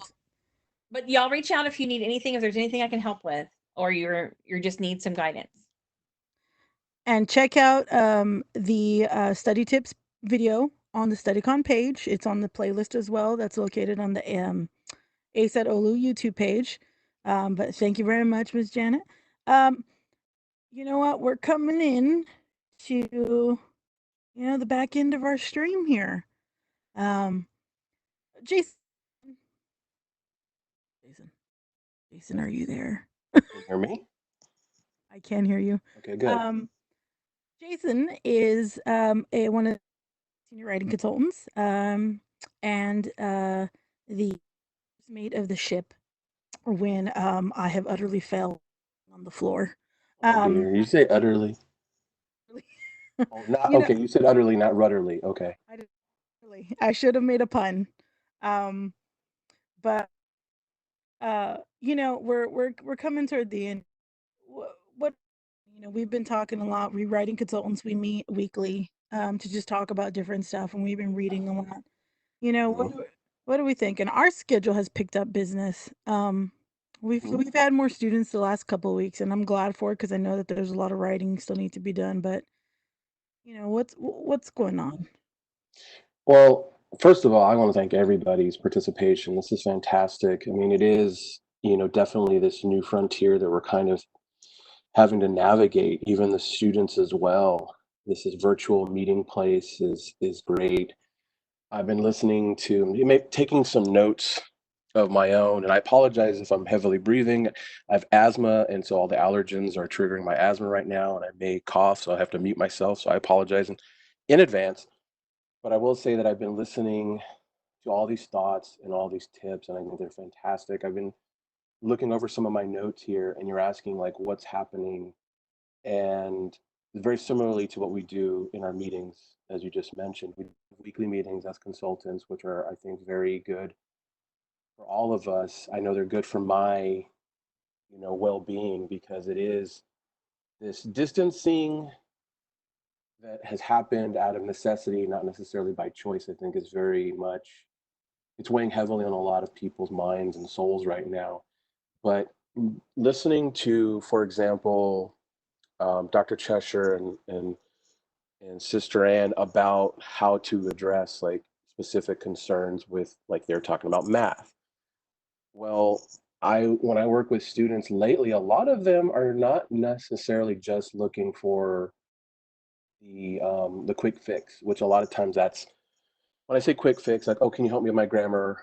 Can you help me with my punctuation? Which is a lot of, and that's fine. We try to work around that and get a little bit more in depth, which is what we wind up doing. But I'm having more conversations, because that's the nature of our tutoring style right now, is actually having a live audio. Um, and some students will opt to have video, and that's fine. I tell them you don't have to if you're not comfortable. They said, no, it makes me feel a little bit more connected. I say, okay, great. But in talking to the students, they do mention stress. They do mention their level of anxiety just because of the assignment, the writing assignment, and also personal a lot. Because we forget, the students may have left the campus, but they didn't leave behind their stresses and their concerns. They're now moving into this new space where some of them now have to go back home. Or again, we all have families. We all know what it's like trying to like avoid conversations or confrontations with siblings or parents, and they're dealing with that too. So what I'm experiencing and I'm seeing a lot of, and I want to let the students know, it's okay to be overwhelmed, and it's okay to find your own solutions. Because I know a lot of the students that I've worked with, a couple of the students were a little surprised that they were able to solve some of their issues prior to writing the paper, or when we were talking, like, oh, you know what, that's right, maybe I should look at it this way. And before I even get a chance to mention some of the tips that were mentioned here, like what Janet was mentioning, doing tasks in small pieces, and Dr. J was mentioning to try to, take things in increments as well.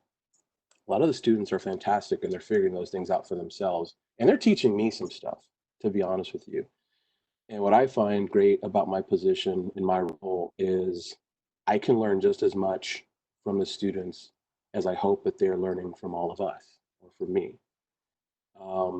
One of the things that I'll mention here to kind of remind us all, and to let some of the students know that, you know, it's, and actually all I'm doing is really restating what you guys have mentioned, which is it's okay to ask. It's okay to be vulnerable. And I think more people are more comfortable being vulnerable when they're in person, and especially in writing. When they're writing, they feel like, well, what if I mess up? What if I make a grammar mistake? Or what if I write a word that is not supposed to be used, which happens all the time. I still find myself, I'm working on something right now to publish on our blog that is probably going to be more of a retrospective than it is in the trenches kind of thoughts about what's happening as we transition into this new way of learning and living. But I will just also think out loud here just for a moment, and I'll just tell a story real quick. I had a student last week, I believe it was last week, maybe it was 2 weeks ago. I've lost all track of time, honestly. Is it Sunday? Because it feels like a Sunday. um, for the first time, I've encountered a student, well, I should say for the first time in a long time in my tutoring career, I encountered a student who broke down during a session because of frustration, not just with the assignment. It really wasn't the assignment. it was the fact that she works at a grocery store. She's one of our first line, you know, she's one of the people keeping up society right now. And I know that sounds a little extra to say, like a little too much to say that, but I think it's true. And she's working double shifts because so many people have quit. And she was, I think what she was doing was bringing to the session the anxieties of that. But because she's already had, um, she had asked for extensions because she had to. And so I'll just kind of say to anybody who's watching right now what I said to her. Just thank you for continuing to stay with everything you're doing with classes, because some students might want to feel the need to just check out and say, well, what's the use? This is all a wash. No, it's not all a wash. And I'm also parrot something that's been said several times here, which is reach out to people. Even if you can't shake a hand or you can't give a hug, and those do mean a lot to us as human beings.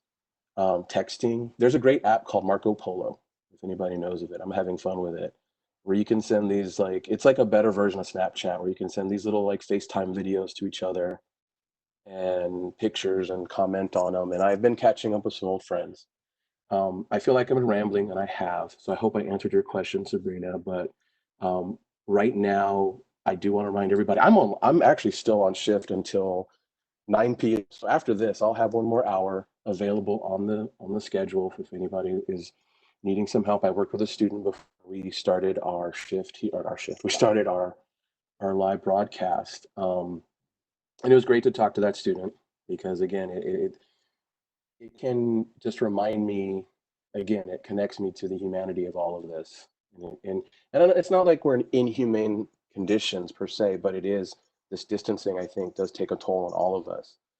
And so as much as I looked forward to seeing students either in person or me being personally in the writing center and calling our long distance learners, I look forward to being able to work online with our students just the same. We have myself and I believe 2 other consultants who are still online. We have one who's available till 10 p.m. tonight and another one who's available till 9, like myself. We're also open the rest of the week, the weekend, and so on and so forth. And we're here for you guys. And if it were not for all of you who may be watching or may watch this later, we would not be in this position. I think all of us can recognize the gratitude that we are feeling right now because we have the chance to interact with students. I miss being on campus during StudyCon. I really do. It's such a weird thing. I miss Foam Dome, that's the epic battle against good versus evil, or nerf versus generic. And Even if I'm playing by myself. exactly. So to anybody listening, yes, we're still open. We're still here. We're here for you. And please come see us, OLLUSA.MYWCONLINE.com, ollusa.mywconline.com. And if you don't already have an account, it's very quick and simple, using your Lake email address to register yourself. Some basic demographic information and contact information is all it's going to ask of you. Please come see us. I know that, maybe, I don't know. We'll see each other again, students, and all my coworkers, my lovely coworkers, and folks who I get a chance to work with on a daily basis. I know we'll see each other again, but this has oddly been emotional. I didn't think I'd get emotional over a WebEx event, but Yeah. I don't like feelings, but I'm having them. yeah, we're awash in the feels, as some of the kids will say. Being in the fields, exactly, wiping the tears away. Yeah. And if anybody's curious, I'm not on camera because this pandemic has not been kind to my beautiful hair. I And told them you're actually a spy, so we're not allowed to reveal your face. if we do, then nothing will happen, but that's okay. But thank you, Sabrina, and thank you, Nicholas, and everybody who's a part of this for putting this together. I think this is fantastic. And just if anybody's watching, we're by two or three beats behind what's broadcasting on YouTube because I've been checking in. And so, yeah, we're delayed. Yeah, so there's an interesting delay that's happening. So But again, thank you to everybody who's been a part of this, and thank you to all the students for hanging in there. Don't be a stranger. Drop by virtually if you want to. I wish we had some other way of having active communication with the students, but maybe technology will figure that out for us someday. But thanks to everybody, and thank you for giving this opportunity, Sabrina, to reach out to the students. Everybody have a great evening. Appreciate it. Oh, yeah. Thanks, guys. Miss you too, man. Thanks. Have no one to talk to. I want to argue about Marvel Yeah, and DC and all that stuff. but it keeps me sane. You know that. I have George Lucas-like thoughts. I need a Spielberg to rein me in. Is that really a good idea, George? Yeah. Yeah, exactly.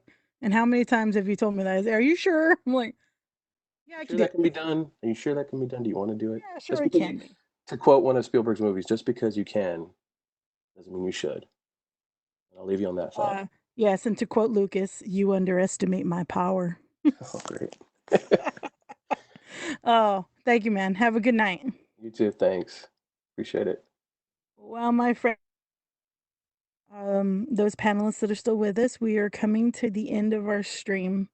It's been a good 2 hours. Surprisingly, I feel like, hey, I can keep going with this, but my dinner is waiting. I can smell it.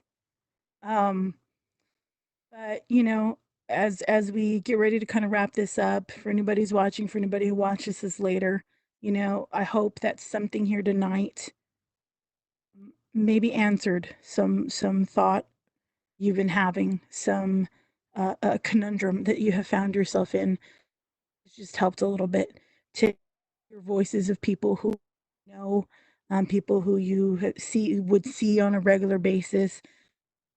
As much as I'm working with students that I normally worked with, man, I miss seeing them in person. I miss seeing my tutors coming in and out of the office. Um, my schedule is like clockwork, um, in regards to everybody that I see. I know my weeks by that I see in the office, and the tutors that come in and thrown off now. um, but as we get ready to close, I know there's a couple of things. One, reminder is Maria did have to step out, but know that the Sueltenfuss Library is available. You can email them. You can get on to their chat via the library webpage. They are available. They're there to help. You can have email and Skype conversations with reference librarians. You can still get resources that you need. If you need help finding research for things, they are there. They are available and they are ready to help you. Um, I yes, ma'am. Go ahead. I just wanted to jump on. I've so enjoyed hearing everybody. I miss being with all of my friends on campus, and it was so nice to hear from everybody and to come here together for StudyCon. And I do want to remind you all that, and everybody has said this, and that's why I'm saying it again, that what you're doing now matters. The studying matters. The time to learn matters. The finding your path through your learning and through your sharing of that learning, that all matters. And so I want you to remember that, because finding proportion can be so hard right now. So find your space. One of the things I noticed, I've traveled quite a bit, and I was in Hong Kong, and it's very crowded there, and rooms are very little. Um, and I noticed once when I was walking through a park that really was very full of people. So it was not the kind of walk I enjoy in a park where you're with the trees and you don't run into another person on the path for a while. Um, but everybody seemed to be able to make their own space. They seemed to carve out boundaries. You would see somebody doing Tai Chi. You might be seeing somebody sit under a tree practicing a speech, and you could tell by their hand movements that's what they were doing. So they were all together, but they were all spaced. and they were all taking time for themselves. And I guess I'm saying that because we're all in different locations, in different places. We might have more room to carve out for ourselves and we might not, but taking the time to move a little bit, to think, to read, to have discussions, to write, can all make a huge difference. So you can be alone or isolated without being lonely or without realizing you have a larger community. And that's what I hope we brought you to today, and that we're bringing to you in this web page. And so thank you for joining us, and don't forget about all of your friends here at OLLU and at ACE. And Dr. Chandler, you probably have something else to say to round us all out, right? Unmute yourself. I can unmute myself. I was just thinking about, yeah, actually a lot of the comments here from Amy and from Tiffany, not to Amy, to Brittany, and it's really got me thinking a lot about this purpose, and maybe I've thought about it so much that it's kind of gone, but is that it's really, I think this whole event is about finding balance, and that's why it's about finding, there's that creative aspect that Tiffany first asked about, right? I mean, you're creative when you really step outside of your bounds, when you try new things, when you sort of that fear of going into tutoring, that fear, and as a history professor, I saw that a lot. Particularly, I love teaching the gen ed courses. I loved it. And just as a quick kind of note, I had a student sat in the front row every Monday, Wednesday, Friday was there. And by about a little after spring break, I just finally, I had this mandatory come to my office, you know, you had this part of your grade, an office hour. And it was, I was just like, so I made him come in. I was just like, why haven't you really? And I was just like, why not?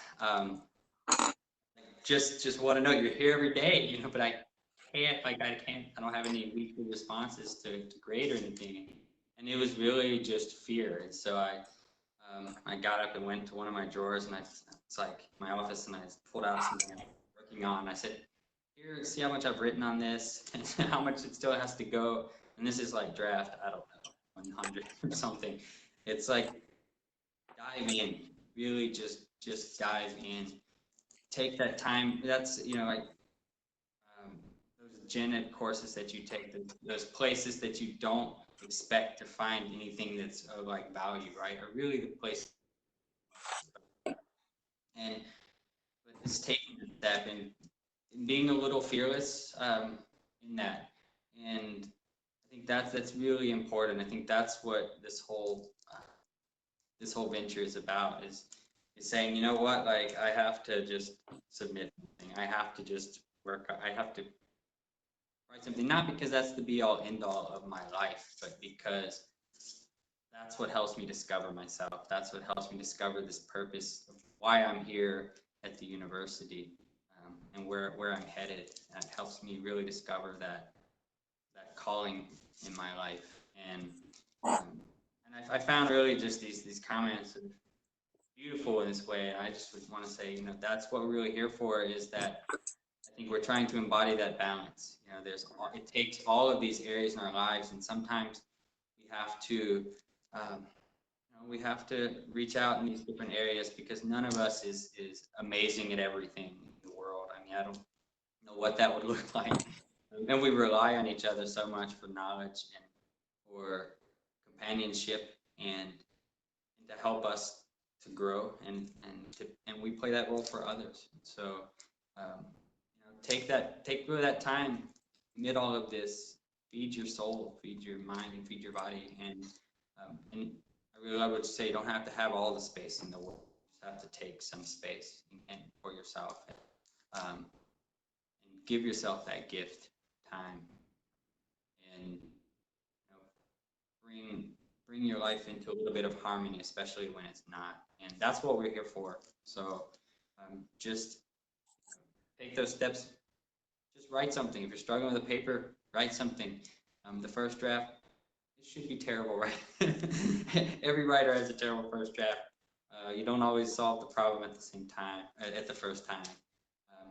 But you have something then that you can work with. And that's where the learning happens. That's where, those quote unquote mistakes are the places to really discover things about yourself and your life and your direction and purpose that maybe didn't even there.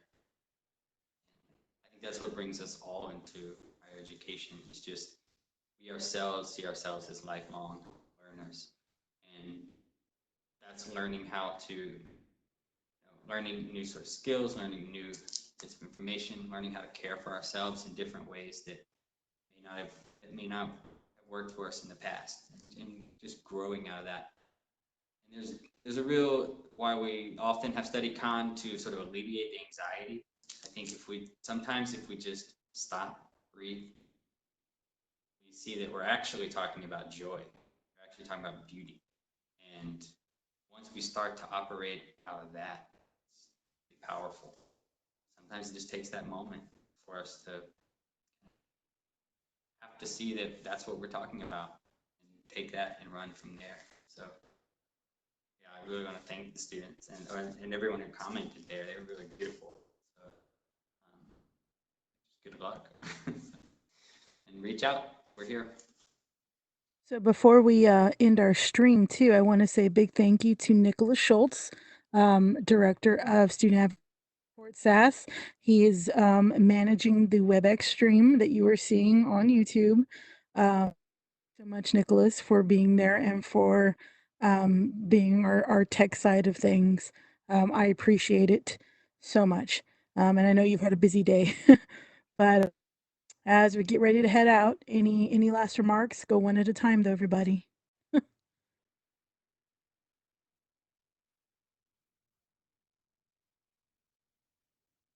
Any last word? Well, I'll just say thank you to everybody, and please come and see us. We're still here waiting to help anybody who needs any help. Y'all have a great night. Can I have this one? She wants some chocolate. I'm gonna say no. I want some. Thank you, Dr. Cheshire. You have a good night. Anyone else? Dr. J, anything? You putting me on the spot. I just want to say thank you for hosting this, and I hope that everyone watching, even to those who are not watching, sending out all of the vibes, that we all stay healthy in body, mind, and spirit. And just please encouraging students not to hesitate to reach out. If any one of us doesn't have the answer, we will help you find it. So please utilize us. We're here for you. I want to say bye, and I pray for you folks every day.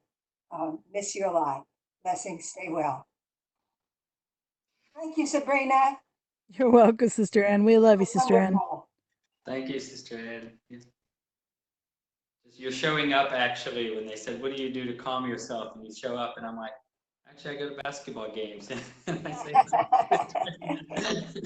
so yes. My favorite thing is to sit on the front porch. Anyone else? Any last? Yes, Mr. Christina? thank you to everyone for coming together to put this program together. And to the students, we miss you all. We are still here for you. Just know that the entire university community is here for you. And whatever you need, reach out. Like I said, especially ministry, we're available at OLLU Ministry on Instagram. You can also contact us, do individual appointments. So yeah, one last plug. Yes, definitely reach out to them. Dr. I want K? to say something. Oh, sorry. Go on, Jason Boy, go on. I was just going to add the wise words of the poets, Bill and Ted, who say, be excellent to each other. Oh, that's nice. Good night, everybody. Thanks again. Dr. K, anything before we? No, just good night, everyone, and thank you so much for joining us. And we're here, and continue studying and using us, and know that we're sending you all sorts of good vibes and good feelings. Good night. All right. It has been a wonderful night. I hope, again, that if you are watching this live or you are watching this later via a stream, if you've clicked on anybody's YouTube page, if you somehow here, I hope that something tonight maybe has helped. Something has spoken to you. Something maybe just even as a little reminder that, you know what, I'm going to be okay. I'm going to get through this. For all of our faculty, our staff, anyone who watches this, we are thinking about you and we are here. Reach out to us and luck on finals. You're all going to do wonderful. Anything, know that, as Dr. Melby says, we are all in this together and we will get through this together. So with that, I will say good night.